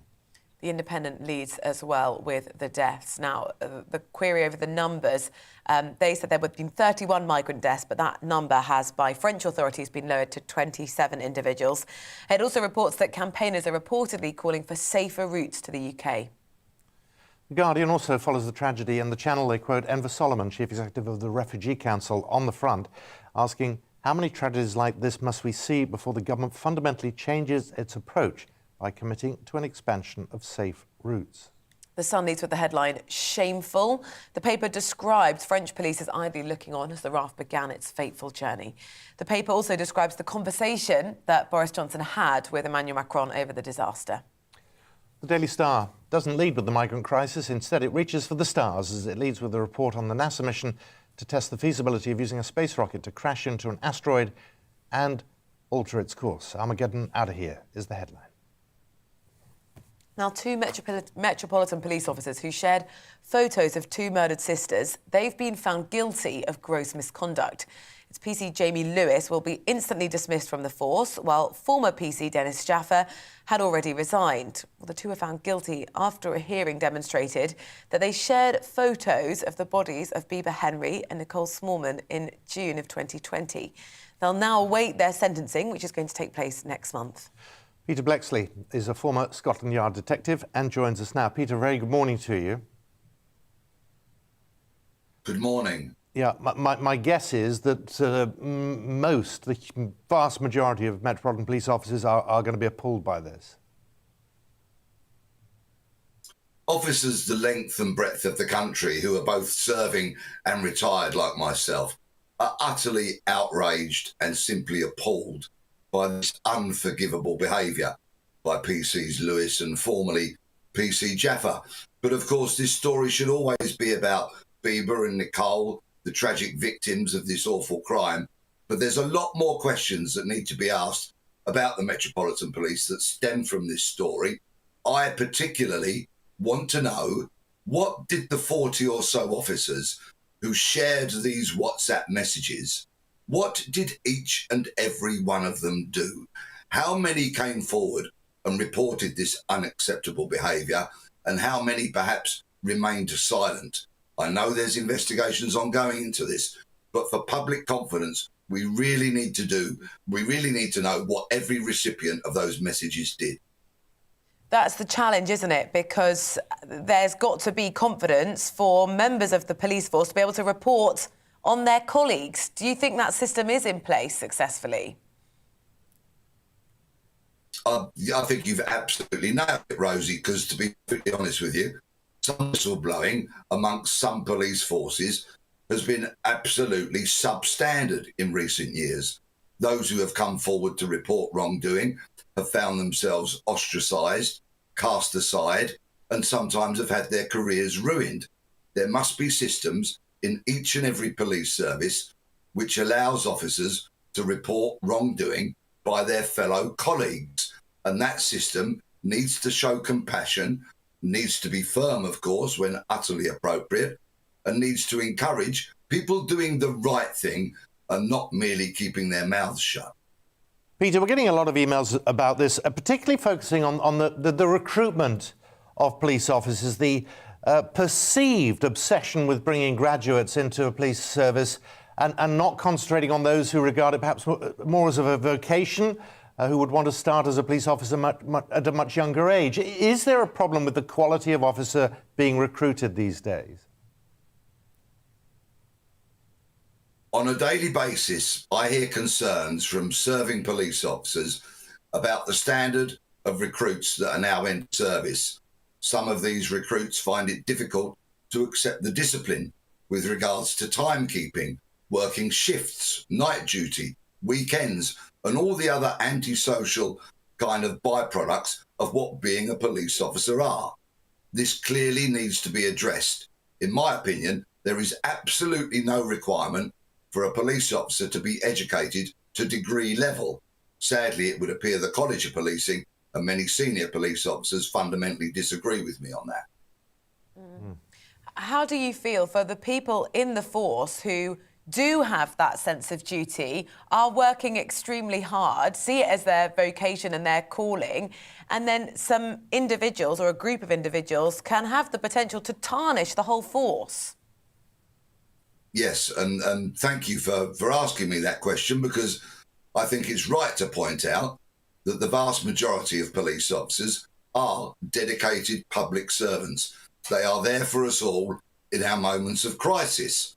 But of course, their actions are undermined and public confidence is quite frankly destroyed by people like PC Lewis and the former PC Jaffa, people like Wayne Couzens and others whose behaviour is utterly unacceptable and which has to be rooted out, and no stone should be left unturned to ensure that misogyny, homophobia and other utterly unacceptable behaviour is banished from the police service forever. But Peter, is that a reflection of the force or the people who lead the force? Does there need to be a change at the top now?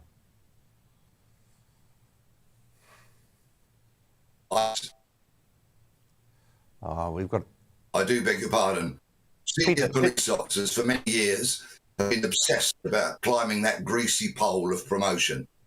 And they've put self-service in front of public service, which is, of course, unforgivable. The whole of policing needs a root and branch overhaul. That's not to say that it's all bad, because many aspects of it are quite frankly, but this is a problem that cuts across policing. There are bad news stories coming out of policing in the UK every single day, and something quite radical, dramatic and thorough needs to be done. Peter, thank you very much for speaking to us. Peter Bexley, former Scotland Yard detective, on that story. Now, coming up here on the Great British Breakfast, our East Midlands reporter Will Hollis will bring us the results of a study into the waning effectiveness of some COVID vaccines and what we can do to combat it. All details coming after the weather. It's time to remind ourselves there's always another winter. Canary Islands sponsors the weather. Good morning. Fine and sunny, if somewhat cold today, but from tomorrow onwards the weather's going to get very lively, starting with some very strong winds on Friday across northern Britain, and all parts of the UK likely to be very blustery on Saturday. That's going to come from this area of low pressure that is developing at the moment between Iceland and Greenland. Back to the UK, though, for today. We've had this cold front crossing the UK, introducing clearer skies. So plenty of sunshine around through the morning, but it is pretty cold out there, accentuated by the wind, which is blowing in a few showers across eastern England, rain showers here, and maybe Pembrokeshire and Cornwall too. Snow showers, though, over northern Scotland, mostly over the hills. At low levels, a mixture of rain and hail. The wind's steadily easing through the day, but nevertheless, it's going to feel cold out there. 5, 6, 7, maybe 8 degrees, but add on that wind, and it really does feel pretty cold this morning. It'll turn cold quickly this evening as well, with the frost forming fairly sharply. But look at this. Here comes that low pressure system we saw earlier. Bit of snow on the hills, but mostly rain overnight across northern Britain. And then the winds start to strengthen yet again as this rain pushes southwards across England and Wales during Friday. And then the colder air really hits northern Scotland, so the rain showers turning back to snow, down to relatively low levels through Friday, and the winds start to strengthen later in the day. Showers across much of the country then during Friday. As I said, at this stage, certainly across the south, they will be of rain, but snow showers in northern Scotland. Temperatures back up a touch, but feeling colder. This low pressure system then heading through the North Sea, bringing those very strong winds on Friday across the north, but more widely across the country on Saturday. So we have Met Office yellow warnings in place. Gusts of 50, 60 miles an hour, maybe 70, possibly around some exposed coast, 80 miles an hour. Could cause some disruption. So keep up to date with the forecast. The warnings are on the Met Office website. Canary Islands sponsors the weather.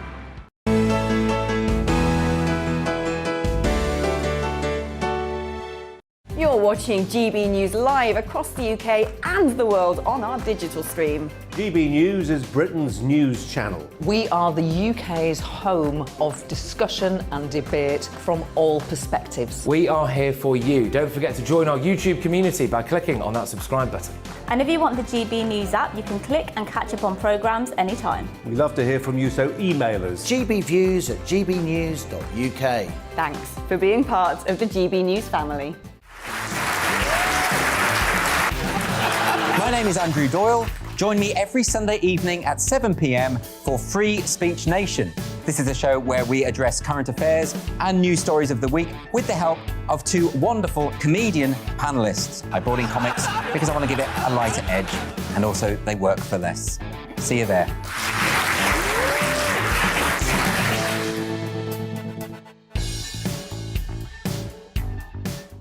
Join my show Farage, 7 p.m. till 8 p.m. Monday through Thursday, and there you will get opinion, analysis, debate, and I'll cover stories that nobody else dares to touch.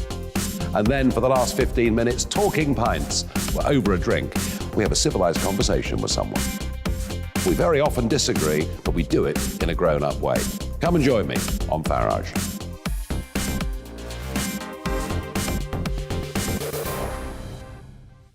I'm Colin Brazier. I've reported from more than 70 countries around the world, covered wars from Afghanistan to Iraq, from Lebanon to the Balkans. I'm trying to bring that experience, that feel for events, to the studio. And something else. I'm ready to give an opinion. Today's stories with a spark. Brazier from 8 p.m. weekdays on GB News.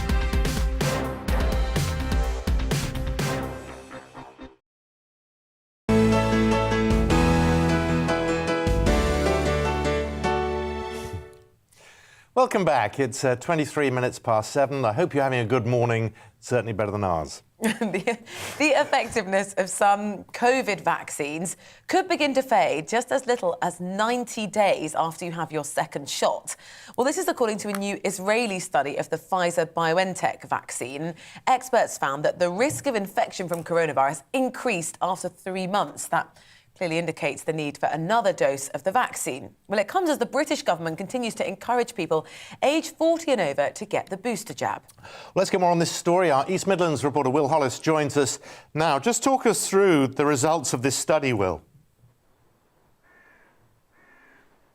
Yes, morning, Simon, Rosie. This Israeli study that's been published in the British Medical Journal really emphasises that point that the government has already been making for the last couple of months, that a booster vaccine appears to be what's necessary on top of the double jab that many people thought that was going to be the end of their vaccine process. Now, this particular study that's been conducted in Israel looked at around 8,000 people who had tested positive against 8,000 people who had tested negative over a period of time, people that had already had the vaccine, and people under 90 days, so 3 months, they had a 1% chance of getting infected.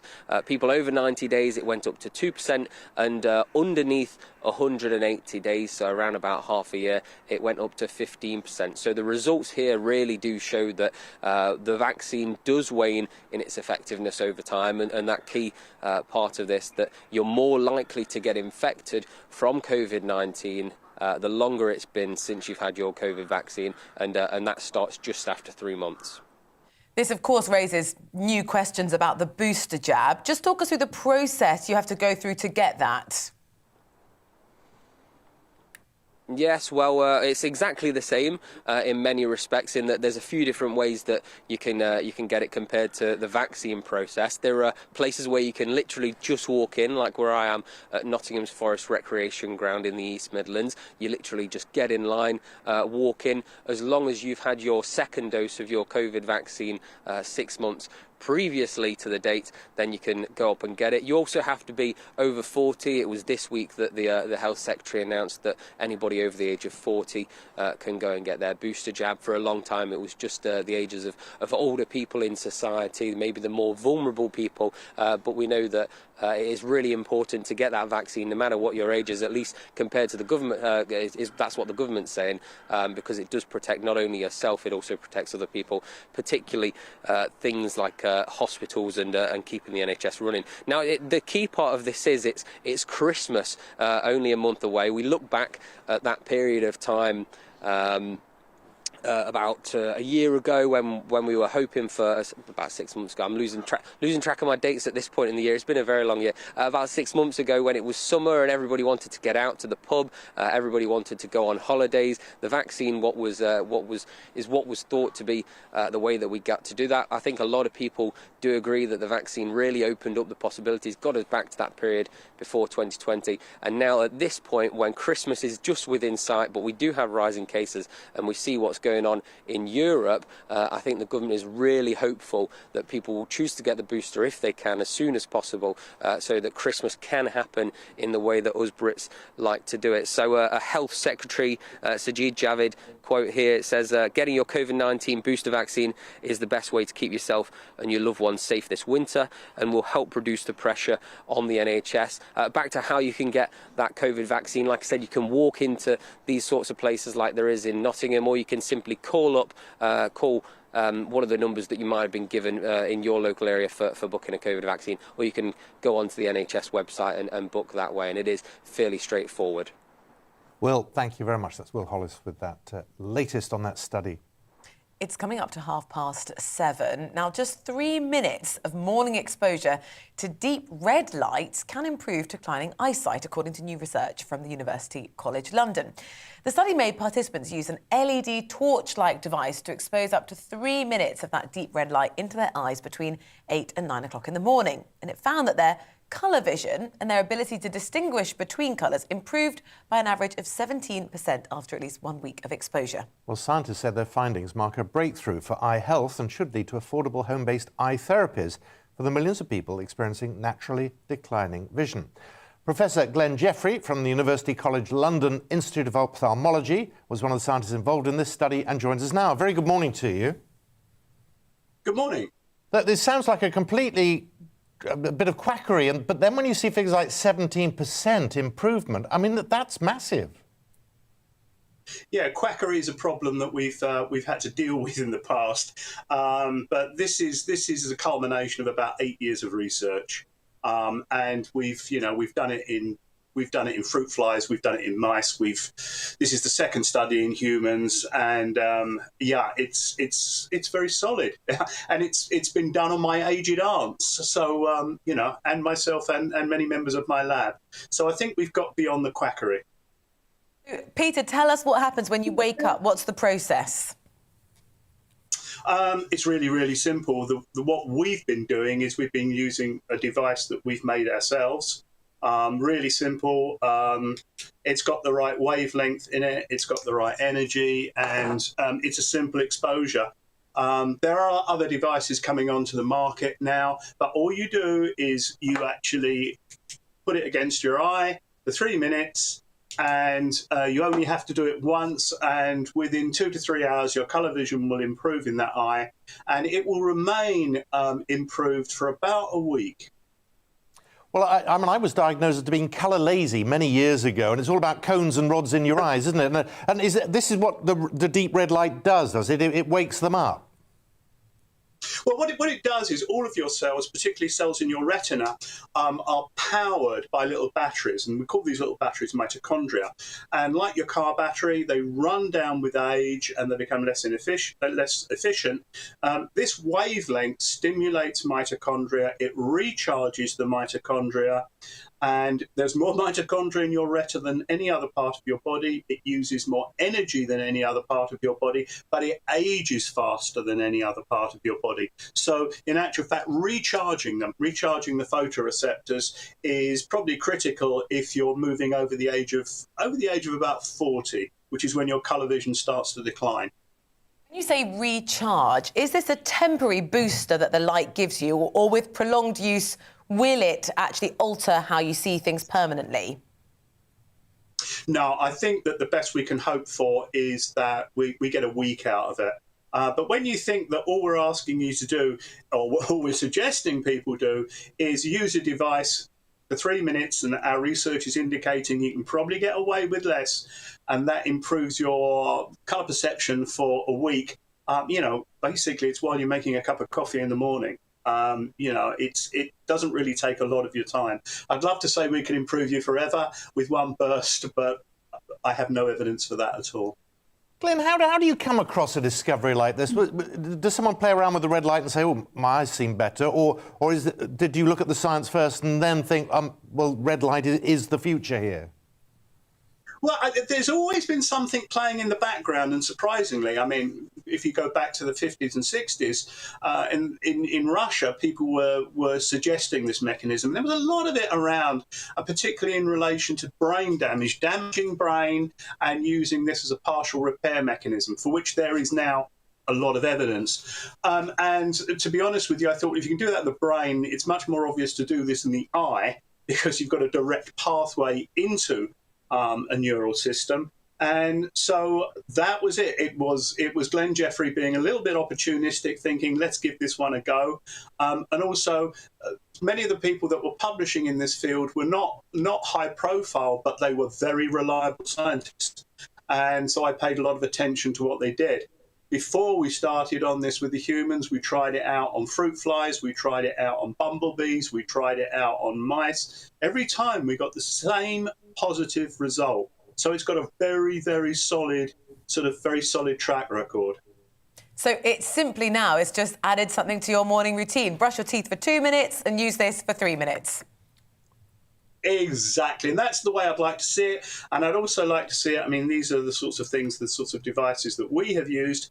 I'd like to see these relatively cheap devices, almost disposable in many senses, being available to people. I mean, particularly, you know, when you get into your 60s and 70s, reading that print's a little bit harder, seeing that TV screen's a little bit harder. Why not use one of these? And certainly we have found absolutely no evidence that it does any harm whatsoever. Well, I just want to pick up on that, because anybody who's got a, I don't know, LED colour-changing torch or something, is it all right to use those, or is it a very specific type of light that we're talking about here? No, it's a specific light. It's dark. It's a deeper red than most people normally will have access to.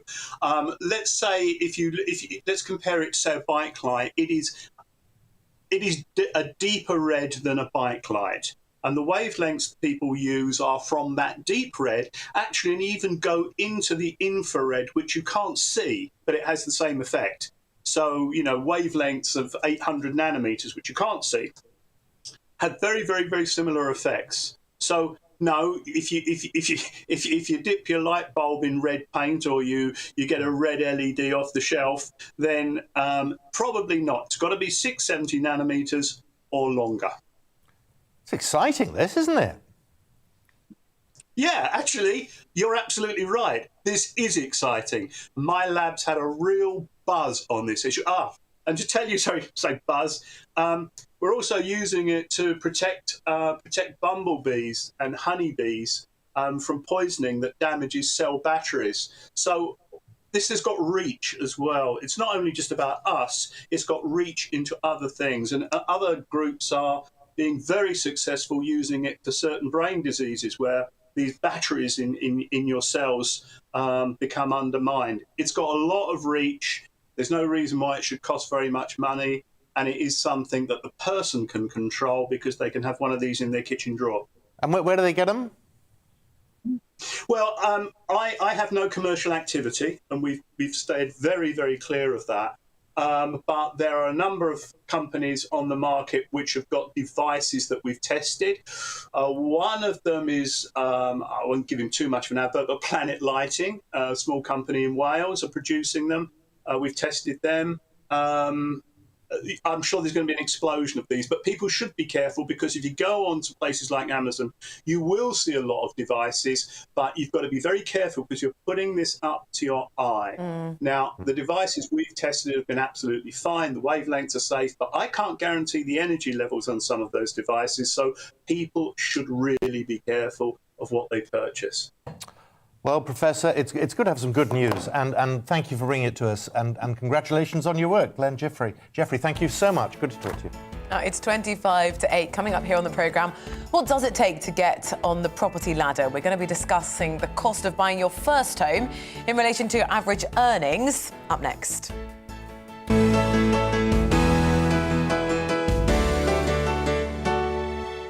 You're watching GB News live across the UK and the world on our digital stream. GB News is Britain's news channel. We are the UK's home of discussion and debate from all perspectives. We are here for you. Don't forget to join our YouTube community by clicking on that subscribe button.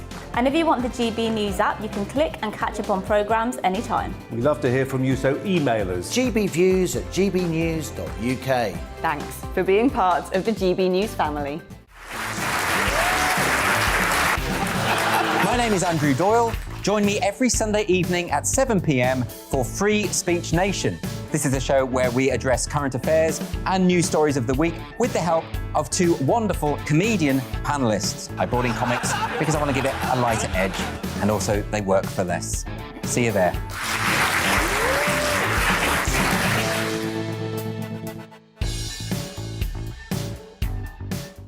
Join my show Farage, 7 p.m. till 8 p.m. Monday through Thursday. And there you will get opinion, analysis, debate, and I'll cover stories that nobody else dares to touch.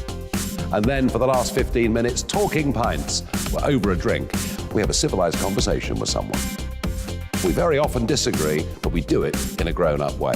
Come and join me on Farage.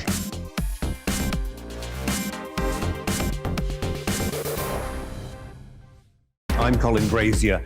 I've reported from more than 70 countries around the world, covered wars from Afghanistan to Iraq, from Lebanon to the Balkans. I'm trying to bring that experience, that feel for events, to the studio. And something else. I'm ready to give an opinion. Today's stories with a spark. Brazier from 8 p.m. weekdays on GB News.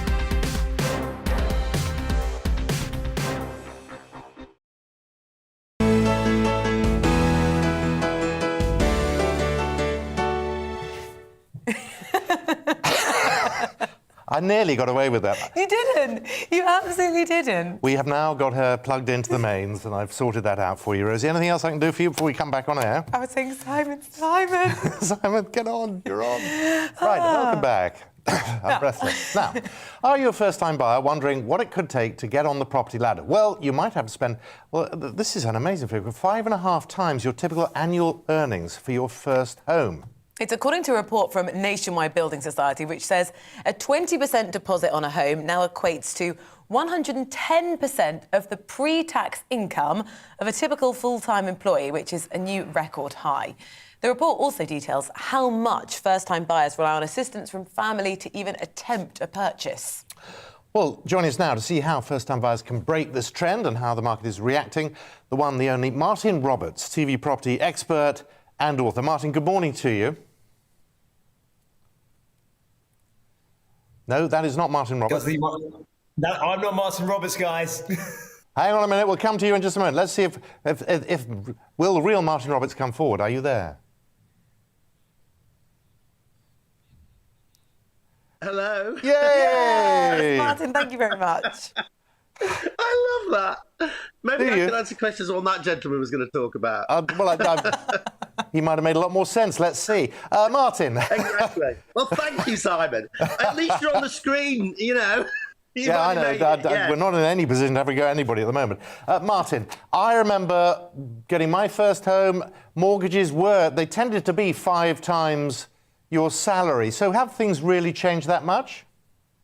I don't think so. It's just when you look at these numbers on the face of it, it's all a bit scary bananas.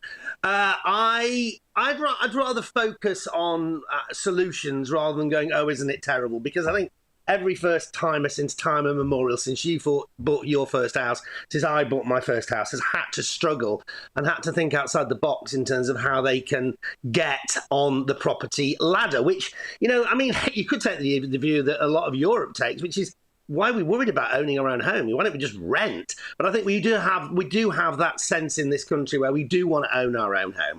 So what are the practical steps that you can take to actually get on the property ladder? Ignore the numbers, ignore the multiples. What can you actually do in any market conditions to get yourself on the ladder? And there are things, practical steps that you can take, which means that people can still do it. But it does require thinking outside the box. Tell us then, the person who desperately wants to get that house, what do they do? Meaning, someone's got a personal interest here. You want to get that house, Rosie? We can help you, okay? So, for a start, you need to start building up a bit of money, don't you? You need to start building up that deposit, which, as we know, is quite a lot. So, one thing which when you're starting out, you generally have is lots of enthusiasm and maybe the desire to do some work on a house. And obviously, the way to start building up equity in a property is to buy something and then do it up and then add value to it. And you may find that that's really difficult in the area where you live. So you need to go a little bit further afield, perhaps. There are still places in this country where you can buy a house for 60, 70, 80, 90,000 pounds. Places in like Stoke and South Wales, in some of the valleys of Wales, where you can get really good properties, which you could potentially add value to by doing up and start to build a little bit of an nest egg. Now, none of this is easy, but, you know, if you're willing to commit to it, there are lots of things which you can do. So you start then outside maybe where you'd ideally like to live, somewhere where perhaps property prices are a bit cheaper. Buy something that perhaps isn't perfect, that you can add value to, like I did with my first house. You know, I did the kitchen, I did the bathroom, and it doesn't have to be major building works, but something that you can just, you know, tart the place up a bit and just hopefully get some money back when you sell that property or you start to build some equity. How about approaching family and friends, saying, not can you give me the money, but you've got money sitting in a bank or a building society. I've got enthusiasm and a desire, and I'm willing to put in all the hard work. I'll find a property, you finance it, and then we'll share the profits. And that can work really well. I mean, if it's family and friends, you still need to get it sort of sorted out legally, make sure that everyone knows where they're coming from. But it could be that they've got money which is earning them no money in the building society, and they'll say, OK, well, yeah, sure, I'd like to invest in property, but I haven't got the energy to do it. You have. It's another way of building that little pot of your own. Here's a completely random thing. In other parts of Europe, we build our own homes, right? If you go to some parts of the Netherlands and other areas in Europe, Denmark and Germany, the number of people who build their own homes is huge. It's like 70-80% of people. I'm not talking about necessarily getting screws and nails and actually hammering things together. But actually, they do that. And there's a thing which has been recently introduced, which has sort of gone under the radar by the government, called Right to Build. And it's making the finance and the whole infrastructure around building your own home really simple, so that more lenders are coming into the market to lend against build your own. What does that matter to a first-time buyer? Well, in general, if you build it yourself, I'm not talking about actually, as I said, hammering nails into bits of wood. You can just manage the project. You can save around 30% on average of the price of the property. So I think we've all gone down this route of, if we're buying a new place, we have to just buy the one that's been built by whichever builder's there. If we're buying a second-hand place, well, we can do the sort of things I'm suggesting. But here's a curveball. Well, you just find a plot of land, and there's a brilliant place in Swindon called the National Self-Build Centre. They've got lots of information about plots of land, how you do it yourself. So again, you might be looking at this going, what? But I'm just trying to give positive things rather than thinking, oh, woe is me. So Rosie, I want to see you in dungarees. I want you to get your paintball out. I want you to be building your own home. This has taken an unexpected twist, I've got to say. A call for Rosie in dungarees. I mean, getting money from friends and family can put a perfect end to any friendship or family relationship in a lot of cases. And a lot of the time, parents used to say, look, buy, don't rent, because renting is good money after bad. But actually, why not just rent? Well, yeah, I mean, as I said, Simon, in lots of Europe, that is what people do. I think we still have this thing in this country that we want to own homes. And to be fair, in uncertain times, I think property has proved to be a pretty good hedge for your money. There's no guarantees of what's going to happen to property prices, but people who have invested in property probably have done pretty well. So I am a huge believer in property, and I don't see why younger people should not be given the opportunity to get on the property ladder and benefit from what I think is, potential good financial future. And you talk about, it destroying relationships. It does if it's not made perfectly clear at the start and handled in a business-like manner. So it's written down, it's there, it's a heads of agreement which you all sign. And so this is what I'm planning to do, this is how it's going to work. And when you deliver, 20,000 quid profit to your uncle who's lent you money that money in the bank was going to get him £3.75 in the same amount of time, I'd say that you're on for a big Christmas present, not a family argument. Well, yeah, I'm sure that's true. Not. But I don't know if have you seen the Daily Mail this morning? A couple of papers have picked up on this. Have you seen this house for sale near Windsor Castle? It's a sprawling manor with Windsor Castle there on the horizon, not far away, and it's 30 million quid. Well, yeah. Well, and the point is, but what house is going to be worth 30? It overlooks Windsor Castle. Pair of binoculars, you can see the Queen. Yes, but that probably isn't going to be your first property. But there's no reason why. Well, I don't know if I've got friends like you, it might be. With the right attitude, doing the right things I'm suggesting, you couldn't become a person who would have that kind of property in the future. But you've got to set your sights relatively low. In practice, though, what you're asking is that you give up so much more in terms of your time, and that does come at a financial cost as well. Oh, yeah, but do you expect to get this for nothing? Oh. I mean, the point is, yes, you can stroll into your local bank or building society and say, give me some money. And they'll say, no. So you have to think outside the box, and there's nothing you're going to get in life if you don't work for it. It isn't necessarily cushy, but you've got time, you've got people, people, talk to people down the pub. I mean, whatever. You just need to think a bit more laterally. And I'm all about trying to find solutions rather than going, oh, isn't this terrible? I know. I watch your programme quite a lot, and now and then, not that often. See? Yeah, but quite often. I mean, not that often. When you do I watch you every morning. Come on. Hang on. It's our show. Hold on. But when you do that before and after, every now and then you go, preferred it before. Do you ever feel like that? Yeah, sometimes. But that's the thing, you've touched on an important point.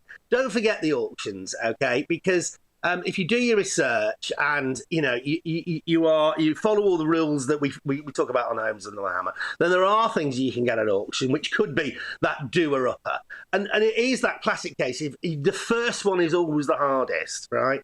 So you don't be put off just trying to find something that can at least get you started on this journey. And that includes you, Rosie. So wherever you want to buy, maybe look something called the concentric ring theory, where you might want to live in Kensington, okay? But, let's draw a sort of set of circles around Kensington. And let's say, how far out do we have to go before the property prices become, affordable for you? And then buy in those areas and then maybe, gradually work towards where you'd ideally like to be. So it is about slightly thinking outside the box, rather than just going, oh, I'm never going to be able to do it, because I don't want people to have that attitude. It's about 256 miles at the moment. There are some lovely properties in West Wales, and there's a fast train line. So what are you talking about? Mark, it's really good to see you. It was good to find you eventually. I love your show. It's great. And look forward to seeing you again. Thank you very much for joining us this morning. Now, coming up here on the programme, a Norwegian Christmas advert has given Santa a boyfriend. What does Mrs. Claus make of it? What do you make of it? We've got your views coming up. Boy, have we got your views coming in on this. And a glimpse of the advert too after the weather. It's time to remind ourselves there's always another winter. Canary Islands sponsors the weather. Good morning. Fine and sunny, if somewhat cold today, but from tomorrow onwards the weather's going to get very lively, starting with some very strong winds on Friday across northern Britain, and all parts of the UK likely to be very blustery on Saturday. That's going to come from this area of low pressure that is developing at the moment between Iceland and Greenland. Back to the UK though for today. We've had this cold front crossing the UK, introducing clearer skies, so plenty of sunshine around through the morning, but it is pretty cold out there, accentuated by the wind, which is blowing in a few showers across eastern England, rain showers here, and maybe Pembrokeshire and Cornwall too. Snow showers though over northern Scotland, mostly over the hills. At low levels, a mixture of rain and hail. The wind's steadily easing through the day, but nevertheless, it's going to feel cold out there. 5, 6, 7, maybe 8 degrees, but add on that wind, and it really does feel pretty cold this morning. It'll turn cold quickly this evening as well, with a frost forming fairly sharply. But look at this. Here comes that low pressure system we saw earlier. A bit of snow on the hills, but mostly rain overnight across northern Britain. And then the winds start to strengthen yet again as this rain pushes southwards across England and Wales during Friday. And then the colder air really hits northern Scotland, so the rain showers turning back to snow, down to relatively low levels through Friday, and the winds start to strengthen later in the day. Showers across much of the country then during Friday. As I said, at this stage, certainly across the south, they will be of rain, but snow showers in northern Scotland. Temperatures back up a touch, but feeling colder. This low pressure system then heading through the North Sea, bringing those very strong winds on Friday across the north, but more widely across the country on Saturday. So we have Met Office yellow warnings in place. Gusts of 50, 60 miles an hour, maybe 70, possibly around some exposed coast, 80 miles an hour. Could cause some disruption. So keep up to date with the forecast. The warnings are on the Met Office website. Canary Islands sponsors the weather.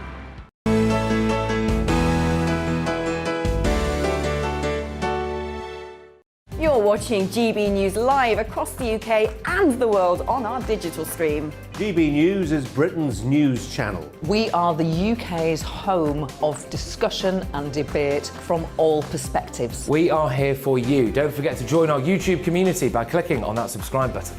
And if you want the GB News app, you can click and catch up on programmes anytime. We love to hear from you, so email us. gbviews@gbnews.uk. Thanks for being part of the GB News family. My name is Andrew Doyle. Join me every Sunday evening at 7 p.m. for Free Speech Nation. This is a show where we address current affairs and news stories of the week with the help of two wonderful comedian panellists. I brought in comics because I want to give it a lighter edge, and also they work for less. See you there.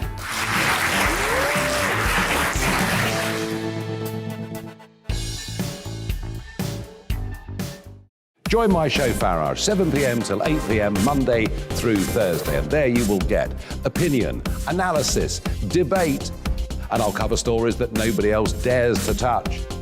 And then for the last 15 minutes, talking pints. We're over a drink. We have a civilized conversation with someone. We very often disagree, but we do it in a grown-up way. Come and join me on Farage.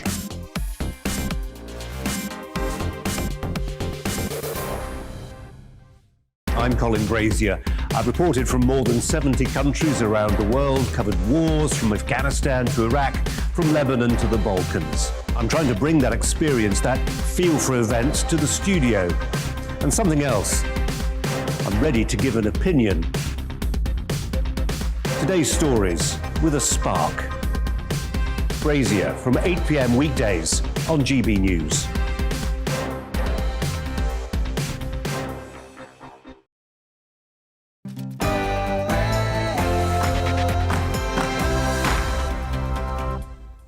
Welcome back. You're watching The Great British Breakfast. It is coming up 5 minutes to 8.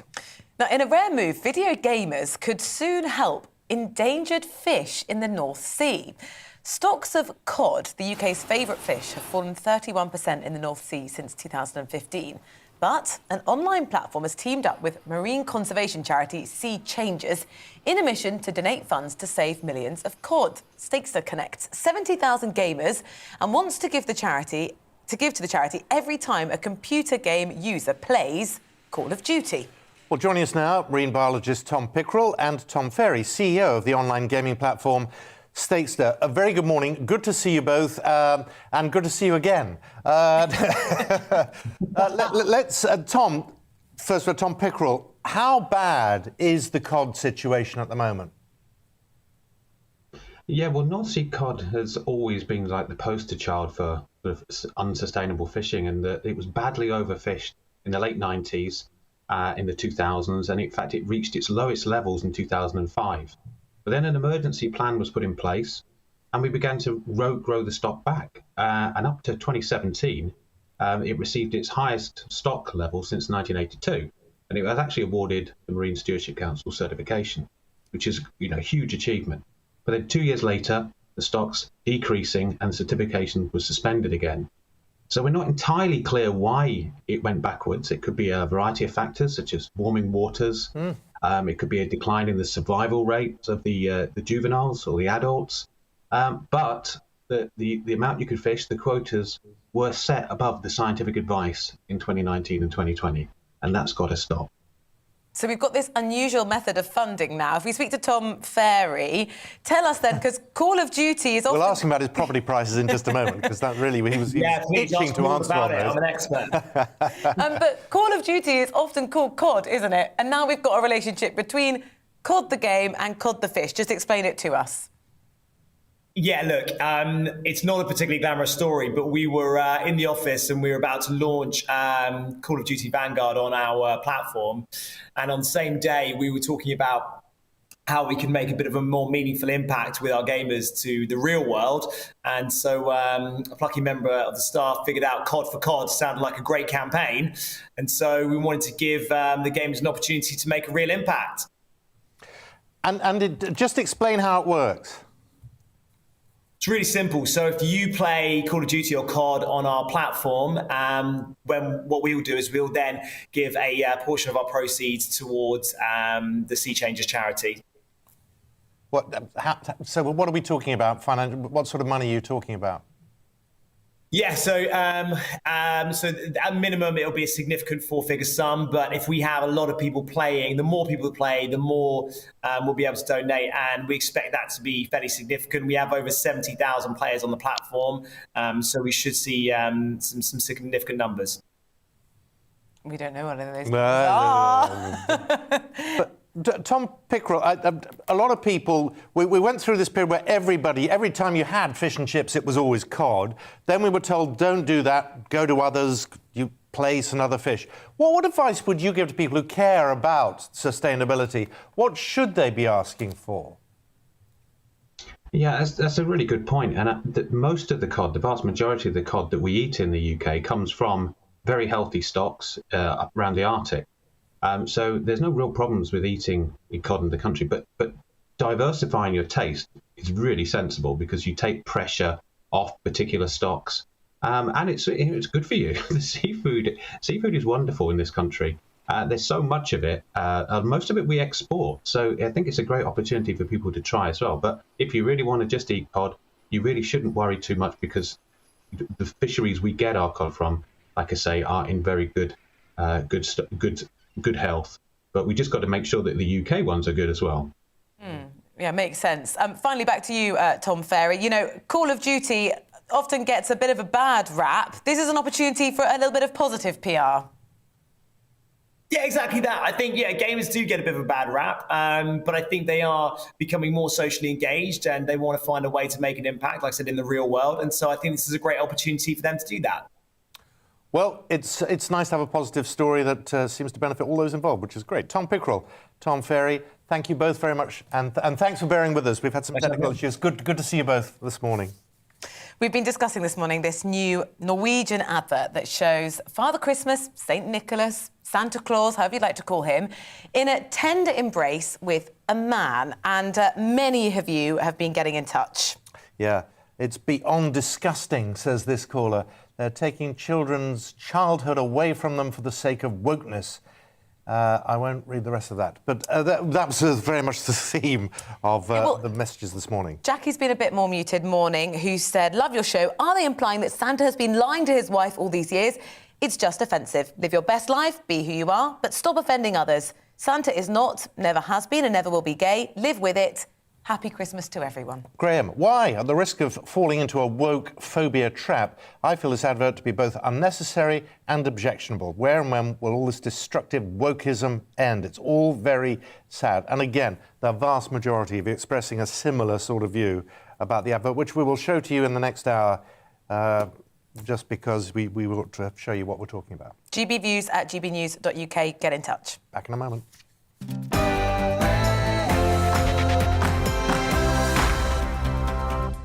Hello, 8 o'clock on Thursday, the 25th of November. These are the stories that matter to you and to us on the Great British Breakfast with Simon McCoy and Rosie Wright.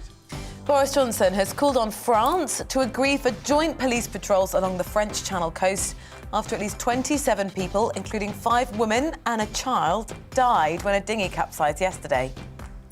The effectiveness of some COVID vaccines could begin to fade just 90 days after the second shot. That's according to a new Israeli study of the Pfizer-BioNTech vaccine. We'll be taking a look at why. And, as we've just been discussing, a new Christmas advert has sparked an emotional reaction online after showing that Father Christmas had a relationship with a man. We'll be discussing that a little later on.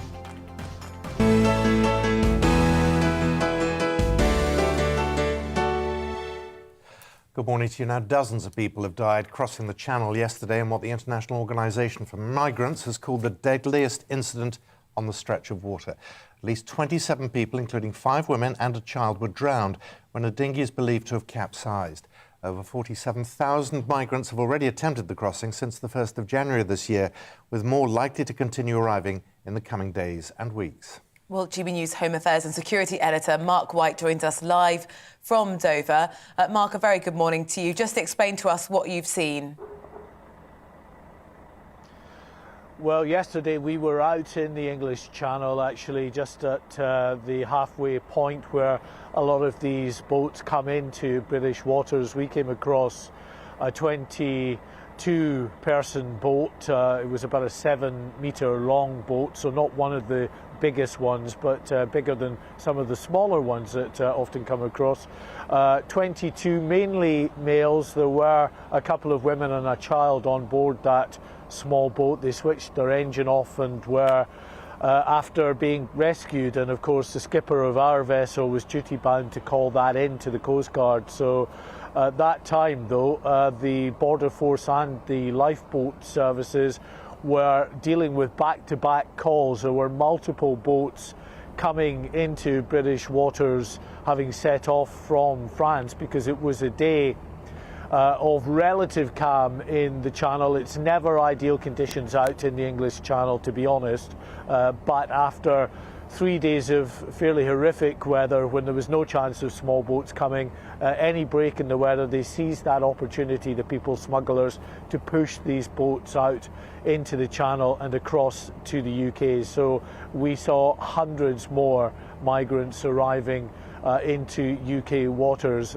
This boat that we came across had gone off from the beach between Calais and Dunkirk, the same stretch of beach that boat that later capsized a couple of hours later had left from as well. On that boat where we understand a group of Kurds. It's understood that the the people that we came across on that boat, they said they were Iraqi and Iranian Kurds as well. They may well have known those who had set off from that same stretch of beach as them that day. They are now here in the UK and being processed into the asylum system along with hundreds of others. And today they still come. Yet again this morning we've seen more people arriving. A border force vessel arrived first of all about 4:15 this morning with 10 migrants on board. Then the Dover lifeboat came in with 40 to 50 people on board that they had picked up halfway across the channel as well. Vessels are back out there again responding to other calls. So despite this terrible tragedy that unfolded yesterday afternoon and into the evening with this search and rescue operation, that has done nothing to dent the enthusiasm of these people smugglers to earn the many millions of euros that they do each week by pushing more and more migrants out in horrific conditions into the English Channel. But Mark, surely this incident puts the pressure back on the French, where people in this country, many people feel it should be in the first place, particularly when you see, as we saw yesterday, French police watching these boats being launched into the sea. If they are now launching into what we all know is a dangerous crossing, now it is a fatal crossing for many. Surely the onus is on the French to just stop the boats even getting that far. Slash them. They're all rubber dinghies. Slash them so they just can't, they're not seaworthy. I think there's no doubt there are some serious questions for the French government to answer on this issue. Now, at its most fundamental level, forget about the £50 million that the UK government is giving the French to bolster their defences along the northwest France beaches. They have a duty, a responsibility to stop people leaving their shores in the first place and embarking on these highly perilous journeys. They have that responsibility, just like if it was happening in reverse, the UK authorities would be responsible for ensuring that these people are not putting themselves in danger. Now, the French say that they have 94 miles of beach that they have to try to secure. It's not that. There are certain beaches that the people smugglers will leave from because there are other areas of the French coast that are just not suitable for launching boats from. So it's not a massive number of miles. It is still significant, but you know, this is a country with a very significant number of border force and police officers that if the will was there, they could flood those beaches and stop boats leaving in the first place. As you said, Simon, yes, they could puncture the boats if they see them on the beach to ensure that they're not seaworthy. They could go and try through the manufacturers to find out who they're selling these boats to and get to the people traffickers that way. It is a British issue, of course, as well, but to be honest, by the time they get into the Channel and then they cross into British waters, there is nothing really the British can do other than pick them up. The only other way that the British could do it would be to turn the boats back. There, of course, you risk the boats, people jumping into the water, tipping into the water, however that might manifest itself in trying to turn these boats back to France where they clearly don't want to go. And of course, Simon, you've got the French government. If they're not willing to play ball, if they don't want these boats to come back on their shore, then it's going to be one almighty diplomatic incident between Britain and France. Well, you know, President Macron said yesterday, first of all, he demanded this EU meeting, and then he said France will not let the Channel become a cemetery. But are we actually seeing any real solutions that would prevent that happening? Not that I've seen.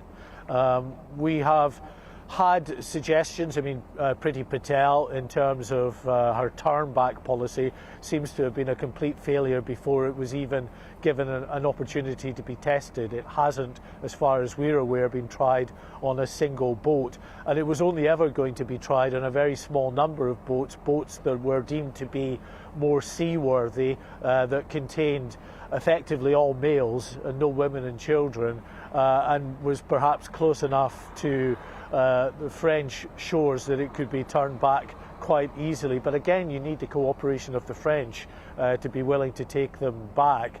The other solution, or a potential solution, was suggested by the British government in recent days, which would be yet more investments as far as the UK is concerned, on top of the £54 million that is already being given to the French authorities, and that is an offer to send dozens or hundreds even of border force agents and police officers, other security services from the UK across to those French beaches to saturate the beaches with security personnel to ensure that these boats can never leave in the first place. Well, the French said a flat no to that. Whether they will change their mind now, I mean, it's anybody's guess, but it certainly doesn't sound like President Macron is willing to have a bunch of British border force agents and police officers on his beaches. Maybe it's an issue of national pride, I don't know. But he's thus far said no, he is not willing to entertain that.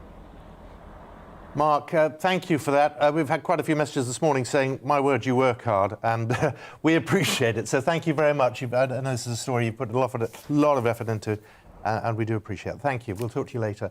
Well, let's talk now to former head of the UK Border Force, Tony Smith. Tony, good morning to you. Morning.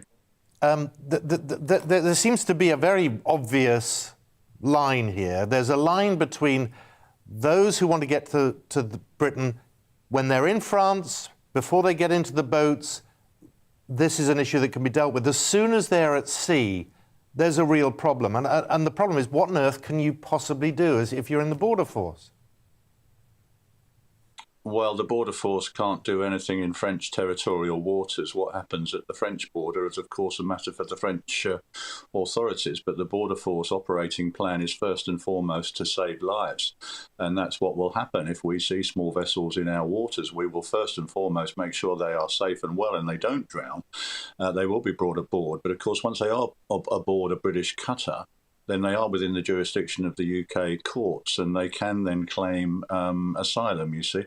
And so what we really need is for the French to adopt a similar position to our own, which is to have the patrols on their side of the channel, maritime patrols, which as soon as these vessels, unseaworthy vessels, are seen in French territorial waters, then they are intercepted and people are made safe and well, and the vessels are disabled. That's the first thing we need to do. The second thing we need to do is agree a returns agreement with France so that when somebody does get across, they are returned instantly to France, which is a safe third country and a signatory to the 51 Convention. If we were able to do those two things, we could stop this at a stroke. But that political agreement so far seems beyond us. But that's it, isn't it? It's if it was possible, and the politics really is playing with people's lives in the meantime. I'm afraid that's right, and we're seeing it not just here. We're seeing politics creeping into the migrant crisis, aren't we? At other borders in, Poland, Belarus. There's a big issue down between Greece and Italy. The Americans are getting more migrants across from Mexico than ever in history, because I'm afraid migrants are these days political pawns in a bigger canvas. But I mean, I think two civilized countries like the UK and France, both signatories, founder members, if you like, of the 51 Convention, should first and foremost agree a strategy that's going to stop to save lives and to put the smugglers out of business. At the moment, they're winning this because the business model is such that, well, all you've got to do is give me €5,000, get in this little boat, and they don't care about human life. I've dealt with them myself. They don't care about human life. They're just interested in the money. And the more people get across, the more people don't go back, then I'm afraid the more the business model and the supply chain will continue. So it's a desperate situation, but I really urge the politicians, particularly on the French side now, to come to the table and let's agree joint patrols, joint returns, and put these smuggling gangs out of business once and for all. Or just stop the boats being seaworthy. They're all rubber. We know where they're bought. We know if you take a knife to one of them, it can't take to the sea. You've solved the problem at a stroke, literally. And you then destroy the business model, and the smugglers they're out of business. Yes, that's another strategy that could be deployed. I was over there myself, actually, on Tuesday. I didn't see any boats launching, but we saw pictures yesterday of French police actually really being on the spot, if you like, whilst these boats were being loaded, but not intervening. I don't know why that is. It may be because they were worried, they were outnumbered, they didn't have the manpower, but they just literally sat and watched while this boat was carried into the water. It would be very easy, I would have thought, to, as you say, to puncture the vessel or disable the vessel in some way. But it's clearly there is a need for a much more robust operational response to stop these boats than the one we're seeing. And I still think that comes down to political will on the French side to help us stop these boats in the first place. The wider problem of people's motivations who decide to make those journeys to try and get here. So we spoke to some people over in Calais, some of the migrants. They've been in the EU for quite a long time, some of them for some years. And the strategy for within the Schengen zone, of course, there aren't any borders in the EU. So you can, claim asylum in Germany, and then, if you get refused, well, why don't you just go over to France or go somewhere else? There is an increasing number of what we would call irregular migrants with no status in the EU. But rather than go the next stage and arrest them and try to return them to source countries, they are basically just being left to their own devices. And I think that's the problem. It's good to talk to you. It's frustrating, this, isn't it? People are dying. It's hugely frustrating, and it's the problem I have. I mean, I'm not a politician. I was operational for 40 years. My job was to work for whichever government of whatever colour, but I never worked for any government that advocated open borders. They were all elected on a platform of some form of firm and fair immigration control and secure borders, including this one, take back control. But I'm afraid you can't just do that on your own anymore. It's not possible. You need agreements with the third parties, with other countries, readmission agreements and all those kind of things. And that is achievable, but that is one for the politicians, not for the operators. I think the border force are just as frustrated as you are and your viewers are at not being able to do more on this. But I would defend them. They're doing everything they can within their powers to stop drownings. And if we were allowed to return people to France, then we would. But unfortunately, the political frameworks that we're working under doesn't allow that at the moment. Tony Smith, it's always good to talk to you. Thank you very much for your time this morning. Thank you. Now it's just gone 8:15. The total number of deaths across Europe from COVID is likely to exceed 2 million by March next year. That's according to the World Health Organization. They add that the pandemic has now become the #1 cause of death in the region. Well, debates around tighter restrictions and making booster jabs obligatory have triggered fierce protests across the continent. The Netherlands has seen several nights of rioting over a partial lockdown. Protesters in Brussels threw fireworks at police officers, and thousands took to the streets in Austria, Croatia and Italy as anger mounts over the new curbs. Well, Professor of Virology Mark Harris is with us now. Mark, thank you very much for joining us. 2 million deaths by March. Why is it that we can't get a handle over this? Well, I think there are a number of issues. The first issue is the vaccine uptake. So across Europe, we have maybe 60 to 70% vaccine uptake, which means that at least 30% of people are still highly susceptible to infection and hospitalisation and potentially dying of COVID. So there's a large proportion of people who are still susceptible. And the other issues is really around the other things that we can do to prevent transmission, which is wearing masks, social distancing and lockdowns, etc. And of course, we're not doing that at the moment. So that is allowing the virus to spread even amongst people who've been vaccinated who might be becoming infected, maybe not showing severe disease, but they could still transmit the virus. So we're still not doing enough to prevent the transmission, prevent infections. Well, Professor, I'm a bit confused because the UK and Austria have a similar vaccination intake, and yet the figures are vastly different. Now, is this down to the type of vaccines that the various countries are using, or because the feeling here is that we in this country were in the fourth wave that Europe's now suffering some time ago? Well, yeah, I think this is an interesting point because we have two countries with ostensibly the same vaccine rate, but very different responses at the moment. But what you need to consider is that since July, when we relaxed all restrictions, we've had consistently a very high number of cases. 40,000 cases yesterday. It's been up at that number since July. and 1,000 people a week are dying of COVID. So we're already up there with that fourth wave as far as I'm concerned. And I think that other countries are probably just catching up to that. So in a way, hopefully we have already passed that fourth wave, and maybe we can start to reduce cases now. But we're not helping ourselves by essentially trying to return to a normality where we pretend the virus doesn't exist and we just get on with our lives. We don't wear masks, we don't social distance, we do everything like we did before the pandemic. It's still too early to do that. Hopefully we can at some stage, but I think we're still in a very dangerous position. The pandemic is not over yet. So would you advocate for further restrictions? I think it has to be considered. No one wants to wear masks. No one wants to have to socially distance, not to go out and do things. And of course, we've got Christmas coming up. We're all looking forward to a Christmas this year that we didn't have last year.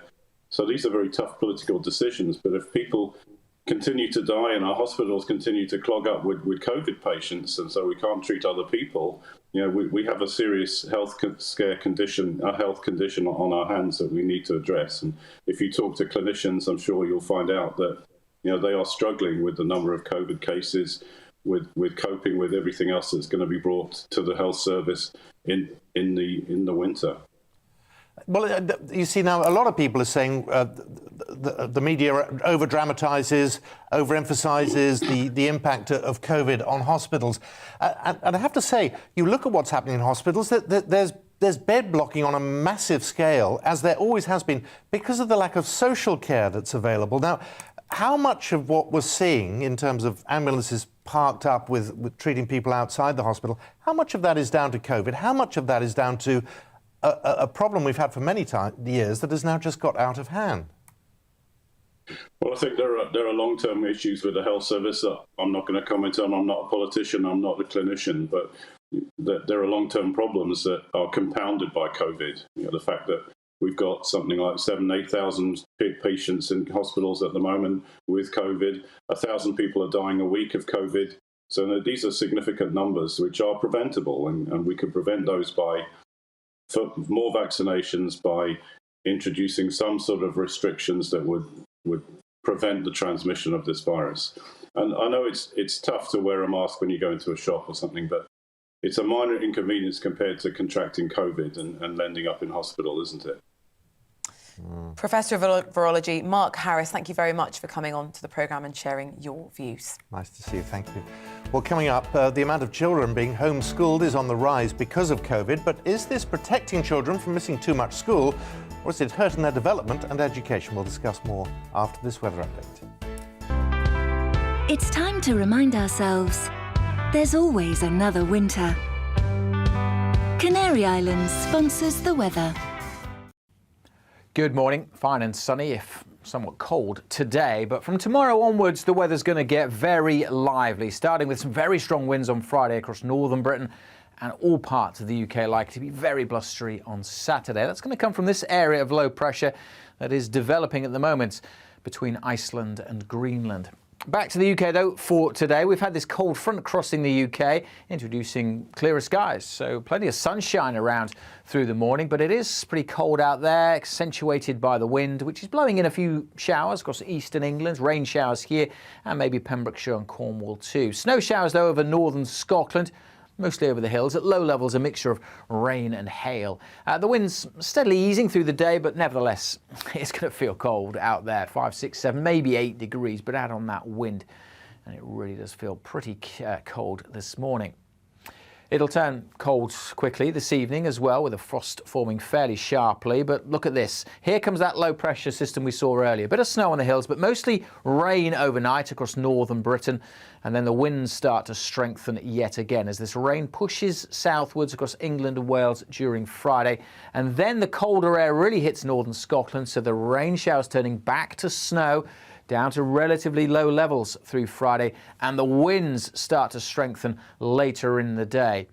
Showers across much of the country then during Friday. As I said, at this stage, certainly across the south, they will be of rain, but snow showers in northern Scotland. Temperatures back up a touch but feeling colder. This low pressure system then heading through the North Sea, bringing those very strong winds on Friday across the north, but more widely across the country on Saturday. So we have Met Office yellow warnings in place. Gusts of 50, 60 miles an hour, maybe 70, possibly around some exposed coast, 80 miles an hour. Could cause some disruption.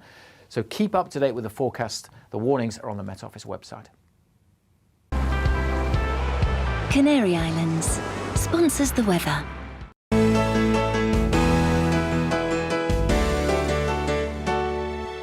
You're watching GB News live across the UK and the world on our digital stream. GB News is Britain's news channel. We are the UK's home of discussion and debate from all perspectives. We are here for you. Don't forget to join our YouTube community by clicking on that subscribe button. And if you want the GB News app, you can click and catch up on programmes anytime. We love to hear from you, so email us. gbviews@gbnews.uk. Thanks for being part of the GB News family. My name is Andrew Doyle. Join me every Sunday evening at 7 p.m. for Free Speech Nation. This is a show where we address current affairs and news stories of the week with the help of two wonderful comedian panellists. I brought in comics because I want to give it a lighter edge, and also they work for less. See you there.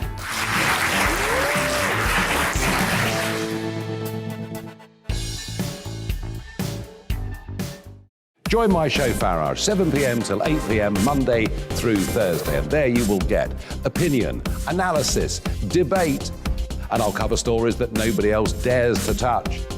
And then for the last 15 minutes, talking pints. We're over a drink. We have a civilized conversation with someone. We very often disagree, but we do it in a grown-up way. Come and join me on Farage.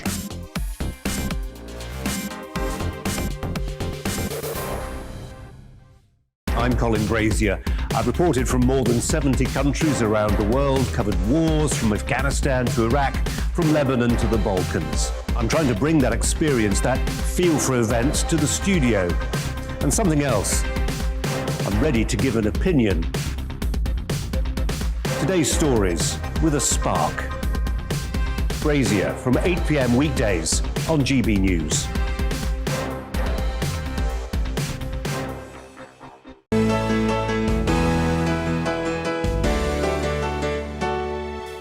Welcome back, 26 minutes past 8. You're watching The Great British Breakfast with Rosie and Simon. Now, the Prime Minister, Boris Johnson, insists his government have not abandoned their manifesto pledges after his social care reforms were labelled a working-class dementia tax by the Labour leader, Sir Keir Starmer. Starmer accused Boris of fronting a pickpocketing operation because poorer families face losing proportionally more of their assets than wealthier ones. From October 2023, the amount an individual will pay for social care will be limited to £86,000. Well, here to discuss this is Kevin Marr, who's commentator on British and Irish politics. Kevin, good morning to you. There you are. Good morning. Good morning. Nice to see you. Very nice to hear from you as well. Is this, as some are saying, is it a cruel policy? I think where the government is, it's kind of got lost in the weeds of the detail of its own policy, really. I mean, the social care system is obviously, as you were alluding to a few moments ago, with the problems with COVID and discharges from hospitals, it's collapsing in on itself, and it has been for many years. Councils up and down the country, Labour councils, Conservative councils, county councils, it doesn't matter really. All councils are kind of struggling with the legacy of decisions that should have been made a long time ago in terms of the financing of social care. So you know, this is an issue that's crippled lots of governments in the past. Obviously, Theresa May got into a lot of trouble on this issue ahead of the 2017 election. Potentially, it cost her the Conservatives' overall majority. Boris Johnson's picked the threads of it up again and has come forward with proposals which, again, try and address the issue of affordability and the sustainability of the system. But the devil is always in the details. Somebody's got to pay is basically how this works. And what he's managed to, I think, confect is an arrangement where poorer people would pay proportionally a lot more than wealthier people for the system. And how that plays on the doorsteps is going to be, I think, pretty crucial, because it's got echoes here of the poll tax, where people can agree on the principles, but then the delivery of it and how it affects individuals in different ways is of course how politics works, and you pay a penalty if ordinary people are seen to pay more proportionately than richer people. And I think that's the territory that he's skating over at the moment. And I suspect a lot of his backbenchers are very concerned at what they're hearing on the doorsteps over the last week or so. Let's move on to another story and to Scotland. What is happening to Nicola Sturgeon's popularity? It's dropping, but she remains pretty defiant, doesn't she? She does. I mean, Nicola Sturgeon is, whether you agree with Nicola Sturgeon or not, or Scottish independence or not, she's an impressive operator, an impressive figure. She's made a big impact in Scottish politics and British politics, and she's been there for quite a long time. And the challenge for her is, how can she sustain her position and the position of the SNP up to and through a second referendum on Scottish independence, which the government at the moment is saying it will not grant. Now, that's a difficult choice for her. Does she just try and press ahead and organise some kind of plebiscite on her own that's not actually legally watertight? Some people within the independence movement are pushing her to do something dramatic like that. I think her kind of default setting is one of caution, but I suspect she looks at the road ahead and thinks, I'm not quite sure how I managed to compel the government in Westminster to grant a second referendum, and if I can't do that, then there are people within her own party that will be itching to replace her and get rid of her and perhaps push things in a more radical direction. But she's been there for a long time, and sooner or later the kind of lustre of any political leader wears off, and I think that's the kind of the territory that she's in. I think she's had a good COVID, if I can put it like that. She's seen to be coherent, and she's seen to be decisive. Whether or not in reality that's a fair depiction or not is moot. But the fact is, presentationally, she's done a very good job. But it's where she goes next, when, in a sense, normal service resumes. Does the limitations of the Scottish government and its record on day-to-day issues, crime, education, and the health service in Scotland, does that start to pull the SNP down? I think a lot of people will be, in the other parties, hoping that a lot of the SNP's popularity and its sense of being unassailable for these last few years is really an issue about Nicola Sturgeon. And if Nicola Sturgeon either becomes less popular or decides to move on to other things, that the success of the SNP goes with her. I think that's certainly the hope of the Scottish Labour Party and the Scottish Conservatives. Let's look to Wales, because the First Minister, Mark Drakeford, interesting, a change in education policy. He says that the structure of the school day, the school term, should change because modern times, parents have different priorities and the schools need to reflect that. It's quite interesting what's happening in Wales. Wales doesn't, probably because of Scotland and Nicola Sturgeon, and because Northern Ireland is, of course, another case apart. They tend to kind of get the headlines when we talk about devolution, but Wales just kind of gets on with things, really, and has been subtly ploughing a slightly different furrow on lots of issues for quite some time. Mark Drakeford there, the Labour Welsh First Minister, very popular, again, somebody that seems to have had made sense of very difficult times about COVID. There's a different culture, I think, to Welsh devolution, and this arrangement where the Welsh Labour Party and Plaid Cymru, the nationalists, are agreeing on a range of policy proposals going forwards. It's quite interesting. They're looking, fairly radical solutions in some of the areas of the Welsh curriculum and assessment. Their argument is technology allows us to do things in different ways, and that equipping children with digital skills is going to be paramount in the future. And this is very much kind of the driver for this. But in lots of ways, Wales is the kind of poster boy, if I can put it like that, for the devolution project. It's kind of just getting on with things. Looking to do things in a slightly different way, but I think cautiously as well. I think Mark Drakeford is by inclination a cautious figure, I think perhaps where Wales leads, the rest of the UK education system might follow. Kevin, a fascinating take on several subjects that we're going to stay with shortly, but thank you, Kevin Mark. Always good to see you. Thank you very much.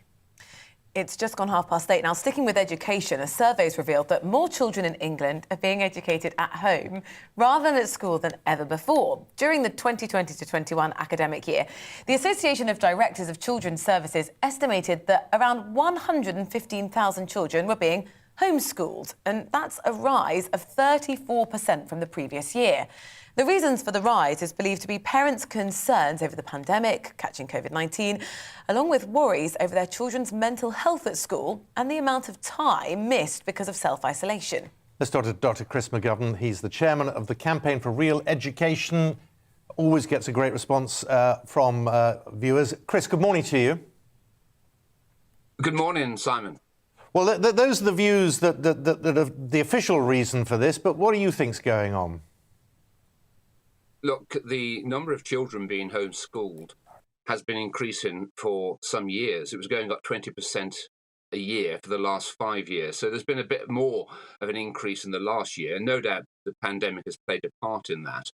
I think it's a very good thing because I think parents are taking responsibility for their children.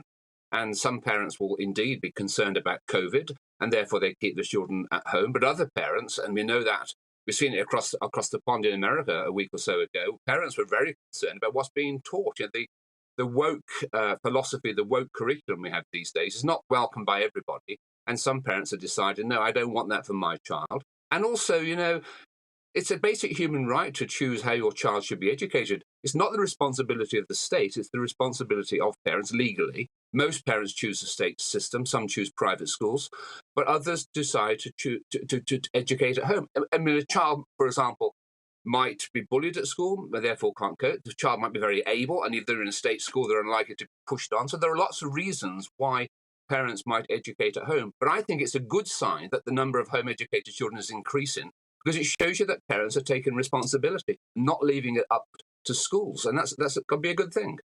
I mean, it's a huge responsibility, though, and you've got to be, you know, financially secure enough to be able to do that. Longer term, you've got to be smart enough to do it. That would be my worry about it. Longer term, though, would it not be better to have a schooling system that parents were confident in, so they could do other things rather than spend all the time educating their children? Wouldn't it just be wonderful if that was the case? But, you know, these days going to school isn't straightforward because schools are not just about educating children academically, they're about educating children socially. And look, I think personally, on the whole, most children are better off in school. But for some children, it doesn't work very well. And there's an escape route. And what we're talking about here, you know, it is an escape route. We know there's a TV series on at the moment about the Great Escape. Well, there is an escape route from our education system. It's home educating. Most parents can't do it. They haven't got the time. But, you know, particularly, I think, for bright children, very able children, and also for children with learning difficulties, often the parents do a better job. The parents are going to be much more committed than the average teacher. So, yeah, we need diversity in the system. So, as I say, I think it's, on the whole, something to be welcomed. And the more parents who take an interest in education, the better. Saw in Virginia a week or so ago, where the parents there were up in arms because they felt the schools were indoctrinating, brainwashing their children into wokeism. And actually, they even changed the governor of the state. There was a big revolt there, not to do with the pandemic, but to do with the curriculum. Parents need to be involved with their education. The educational establishment doesn't like to see parents poking their noses into schools, but we need more of that. And parents need to know what's going on. And some of those parents have woken up to the fact that actually, in some cases, the schools are doing more harm than good. Look, our record as an education system is very, very poor. We're mid-table, well, about 3 years behind the best education systems in the world, and even our very, very best schools, the top private schools where you pay lots of money to go to, they are trailing badly behind the children of the working class in places like Shanghai. So we're not as good as we think we are, even in the private sector. So 3 cheers for parents who say, no, I'm going to take responsibility for my child. But overall, if we could only sort out our school system so it was a good school system, we wouldn't need to educate privately at home for most children at all.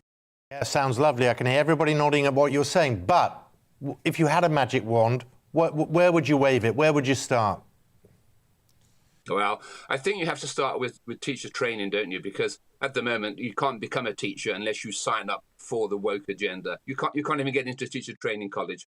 So we sometimes talk about children being brainwashed, but they're being brainwashed by brainwashed teachers. It's a huge problem. It's like trying to say go to North Korea and making them into a capitalist society. It's very difficult. It's akin, I suppose, to the collapse of the Berlin Wall and of the Soviet Union. How do you get those countries to become democratic, capitalist, and liberal? It's very difficult because, believe me, the culture in education is not democratic. It's not liberal in the truest sense. And it's got a very closed mind. There was a book a few years ago called The Closing of the American Mind. Now we have the closing of the British mind. There's only one view allowed in education, and it's the one expressed by the woke establishment. It's a sad state of affairs. So, you have to start with teacher training, and also you have to start with look at the exam system and the testing system. That needs to be made to ensure that children are being taught properly. If you test them at the end, you can make sure the process to getting to the end is actually a correct one, or I say a good one. Children need to be able to add up and read and so forth. And too many children these days are leaving school and they're illiterate, they're innumerate, they're unemployable, they walk the green mile to nothingness. And we work with prisoners, we work with young people in prisons. And those are the children, young people, who are illiterate and innumerate. So the system is rubbish, basically. It's really failed our youngsters, and all we hear is this tone of self-congratulation. Facing up to reality is incredibly hard. Those parents who are homeschooling are facing up to reality. Have you seen this ad with Father Christmas kissing a man? I haven't seen the ad. Look, who cares? I mean, I'm more interested in, I don't care anything about that. I'm more interested in children learning. I think most people would be. Well, no, but you're talking about wokeism, and I'm just wondering what effect that would have on children. Your traditional view of Christmas is a cosy time of year. You're used to Father Christmas and the stories around him, and then that faces you on the television. I'm just wondering what the effect on children would be. It was Judas who kissed Christ, wasn't it? It's not entirely precedent. Slightly different. Do you remember? That's a very well. Look, I haven't seen the ad, Colin, Simon, so it's difficult for me to comment on that one. Look, we don't want overt advertising of any particular sexual side of life with young children. I do accept that. And of course, parents might be concerned. But also, we have to treat people as we want to be treated. So it would be unfair to me to comment on any particular advertisement without having seen it. But look, we do need to give children a childhood. And these days, the children are being asked to carry the burden of adults' angst, adults' anxieties. Children aren't interested in these things. For most children, they're probably not even paying that much attention. They're interested in their fairies and goblins and dragons and so forth. It's only adults who get locked up in these sort of mindsets about these are all these problems around us. Children need one lesson. As a head teacher, I taught them one lesson. Treat other people as you wish to be treated. That's all you need, and that's everything you need. Oh, we should give you a daily slot.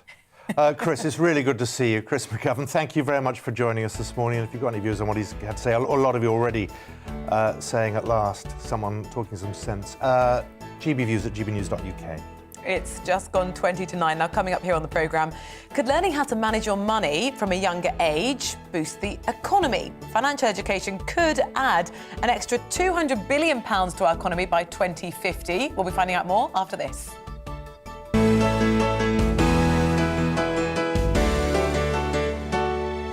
You're watching GB News live across the UK and the world on our digital stream. GB News is Britain's news channel. We are the UK's home of discussion and debate from all perspectives. We are here for you. Don't forget to join our YouTube community by clicking on that subscribe button. And if you want the GB News app, you can click and catch up on programmes anytime. We love to hear from you, so email us. gbviews at gbnews.uk. Thanks for being part of the GB News family. My name is Andrew Doyle. Join me every Sunday evening at 7 p.m. for Free Speech Nation. This is a show where we address current affairs and news stories of the week with the help of two wonderful comedian panellists. I brought in comics because I want to give it a lighter edge, and also they work for less. See you there.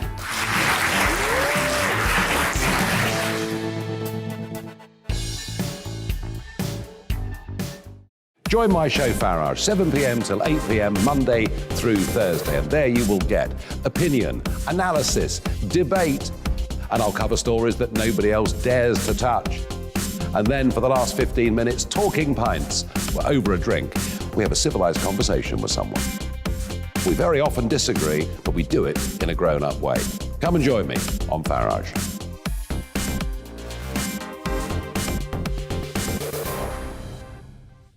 I'm Colin Brazier. I've reported from more than 70 countries around the world, covered wars from Afghanistan to Iraq, from Lebanon to the Balkans. I'm trying to bring that experience, that feel for events, to the studio. And something else. I'm ready to give an opinion. Today's stories with a spark.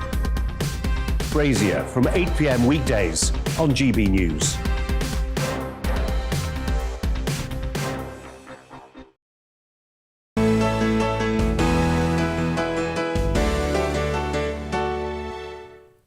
We've just been talking about education of children, including financial education in school curriculums, will provide apparently £7 billion extra into our economy each year and £200 billion by 2050, according to a new study.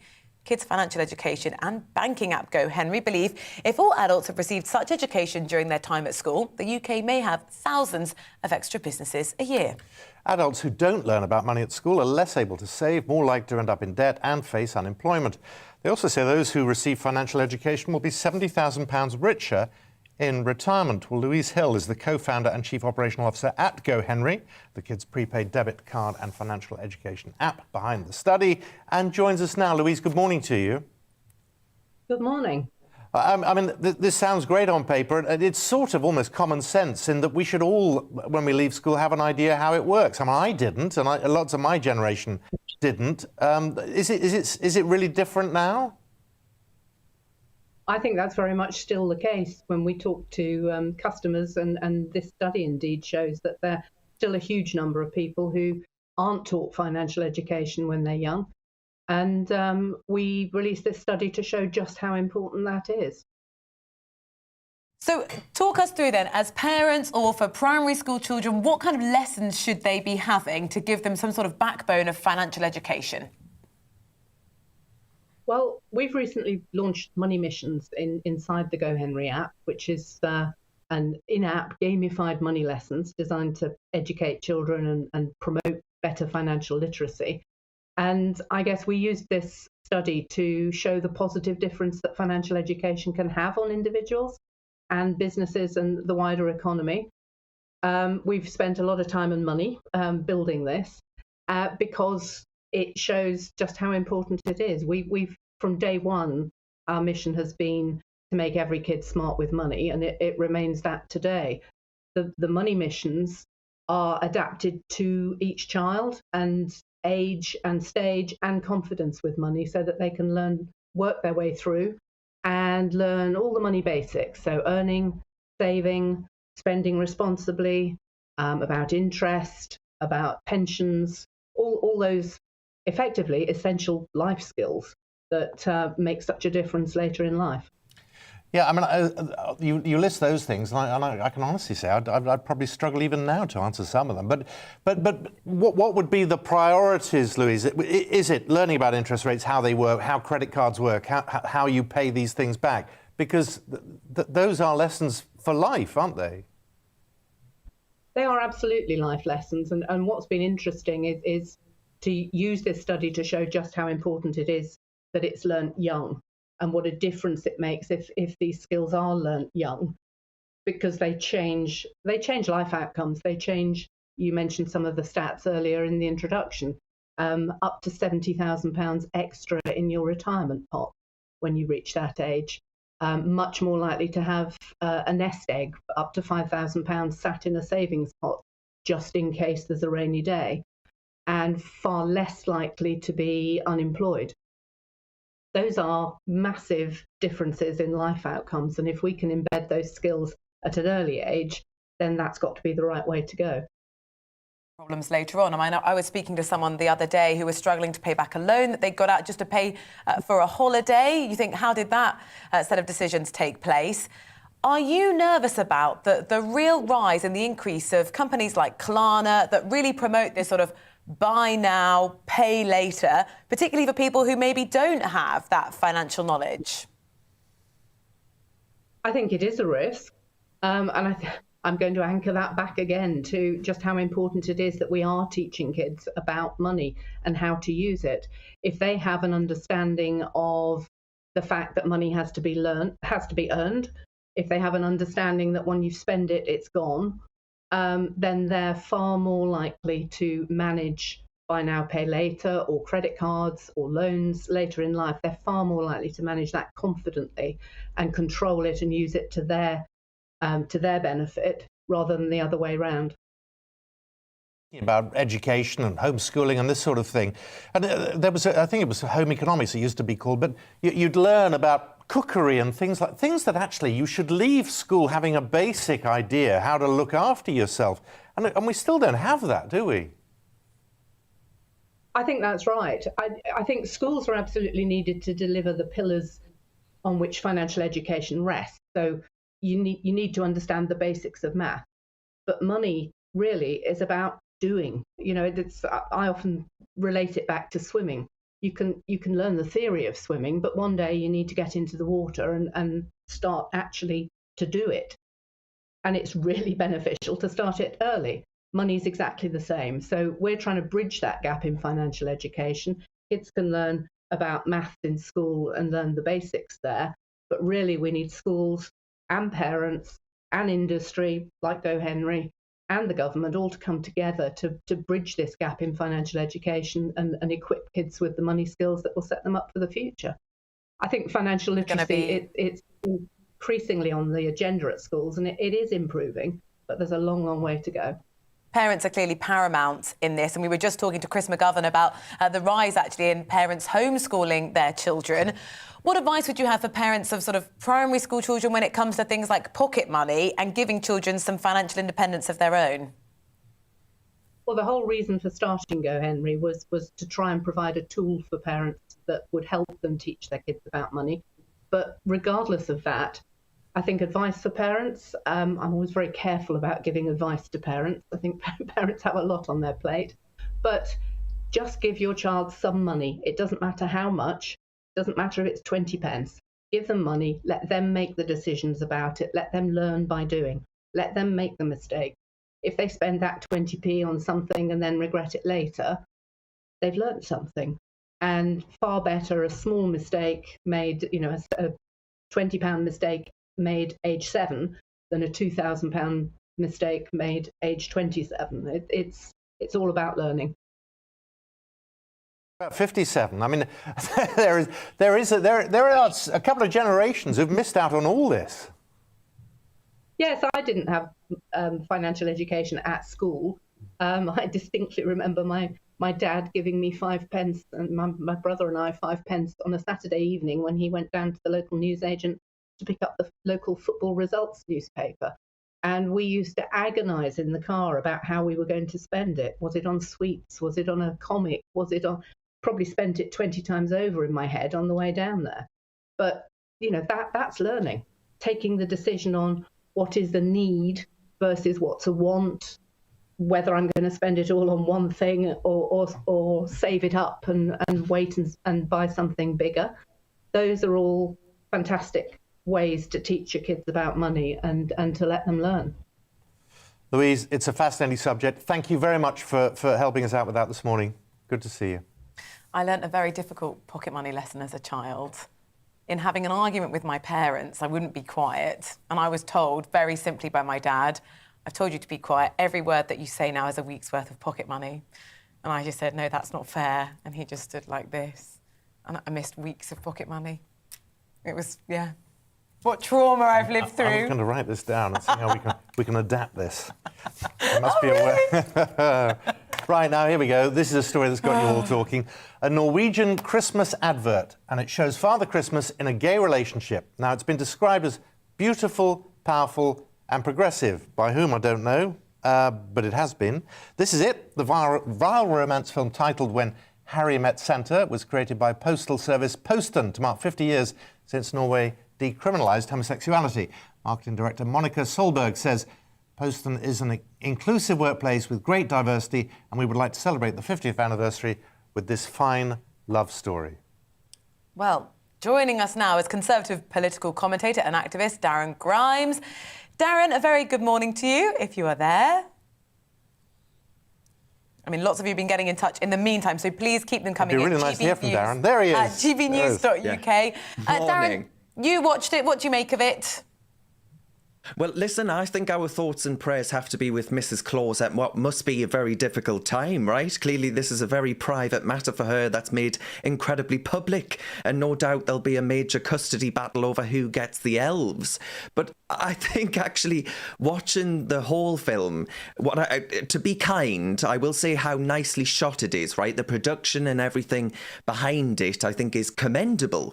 And of course, that message of that Simon mentions there of celebrating 50 years on from the decriminalisation of homosexuality in Norway, another commendable thing. I'm all for it. But I'm just not convinced. Darren, I'm not it's convinced. Father Christmas. Yeah, why? Exactly, it's Father Christmas. Why do you need to make the story of Santa Claus, good old Saint Nick, and drag it into the culture wars to advertise a postal service? I mean, apparently, right, the film by the service last year was Santa annoyed at the service because they were stealing some of his work. Only for this year, we find that Santa's grateful to them because it means that he can cop off with some bloke after he's gone down his chimney. I mean, the whole thing. Why sexualise Santa Claus? I just don't get it. So what is your specific issue with it? Is it the changing of the story? Is it the sexualisation of the advert? I just don't understand why we can't leave the fables and things of our past alone, right? This obsession with viewing everything through the lens of identity, I find personally incredibly tedious. I mean, clearly they've decided, right, that Santa is a privileged white heterosexual male who needs something to give him some points on the old identity checklist to pass for making it on telly this year. I mean, you'd be forgiven for thinking that there weren't actual problems in the world, Rosie. To me, maybe I'm just an old, boring prude, but I'd actually be saying the same thing if Santa was copping off on television with Mrs. Claus, right, on the telly. I just think fundamentally it's wrong to sexualise Santa. I mean, this is the story, the politicisation of Christmas, right? Of the story of joy and light, the birth of Christ. Darren, I've expressed the same view. We're running out of time. Someone's just messaged me. What's wrong with kissing a man? Are you homophobic? Here we go. You know, if you object to Father Christmas involved in a clinch with a bloke, you're homophobic. That's not what we're saying. Well, absolutely not. And given that I kiss blokes myself, that would be an odd turn of events, wouldn't it? But I just find this whole thing, this politicisation of Christmas, to be wrong. I mean, you even had really quickly the Tesco advert making Santa show his COVID passport. I just find it incredibly tedious to alter these stories to suit political narratives. Look at the Aldi advert. That was a play on A Christmas Carol by Charles Dickens with Marcus Radishford and Ebenezer Scrooge. That was funny, you know, that was cute, that was nice. Let's leave it there. Christmas to show how woke and progressive we are. We're out of time, Dan. Really good to see you, Darren Grimes. Thank you so much for that. Hurrah. And that is it from us. Up next, the briefing with Tom Harwood, where he looks back at what's been achieved since Boris Johnson's sweeping general election victory. See you tomorrow. Good morning. Fine and sunny, if somewhat cold today, but from tomorrow onwards the weather's going to get very lively, starting with some very strong winds on Friday across northern Britain, and all parts of the UK likely to be very blustery on Saturday. That's going to come from this area of low pressure that is developing at the moment between Iceland and Greenland. Back to the UK, though, for today. We've had this cold front crossing the UK, introducing clearer skies. So plenty of sunshine around through the morning, but it is pretty cold out there, accentuated by the wind, which is blowing in a few showers across eastern England, rain showers here, and maybe Pembrokeshire and Cornwall too. Snow showers, though, over northern Scotland, mostly over the hills. At low levels, a mixture of rain and hail. The wind's steadily easing through the day, but nevertheless, it's going to feel cold out there. 5, 6, 7, maybe 8 degrees, but add on that wind, and it really does feel pretty cold this morning. It'll turn cold quickly this evening as well, with the frost forming fairly sharply. But look at this. Here comes that low pressure system we saw earlier. A bit of snow on the hills, but mostly rain overnight across northern Britain. And then the winds start to strengthen yet again as this rain pushes southwards across England and Wales during Friday. And then the colder air really hits northern Scotland, so the rain showers turning back to snow, down to relatively low levels through Friday, and the winds start to strengthen later in the day. Showers across much of the country then during Friday. As I said, at this stage, certainly across the south, they will be of rain, but snow showers in northern Scotland. Temperatures back up a touch, but feeling colder. This low pressure system then heading through the North Sea, bringing those very strong winds on Friday across the north, but more widely across the country on Saturday. So we have Met Office yellow warnings in place. Gusts of 50, 60 miles an hour, maybe 70, possibly around some exposed coast, 80 miles an hour. Could cause some disruption. So keep up to date with the forecast. The warnings are on the Met Office website.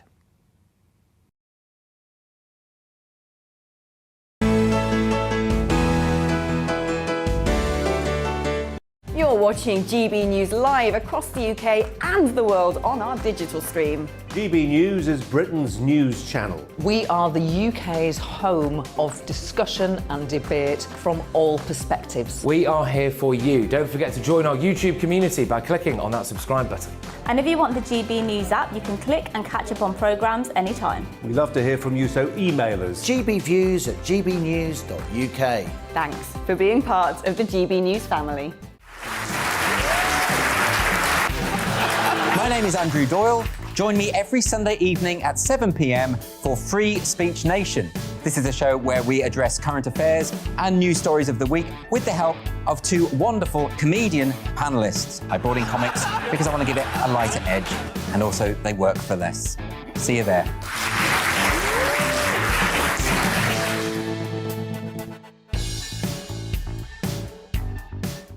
Join my show Farage, 7 p.m. till 8 p.m. Monday through Thursday, and there you will get opinion, analysis, debate, and I'll cover stories that nobody else dares to touch.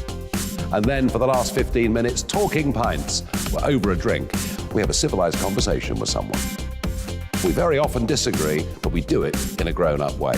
Come and join me on Farage.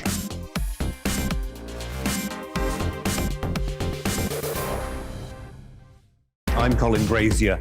I've reported from more than 70 countries around the world, covered wars from Afghanistan to Iraq, from Lebanon to the Balkans. I'm trying to bring that experience, that feel for events, to the studio.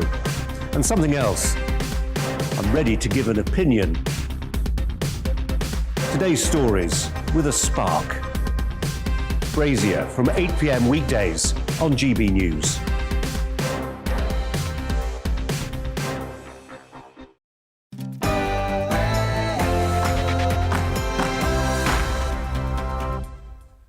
Good morning, it's 9 a.m. and you're watching The Briefing with me, Tom Harwood. One story dominates today. Dozens of people have drowned after a migrant boat sunk while attempting a channel crossing. France's Interior Minister says that 5 women and 1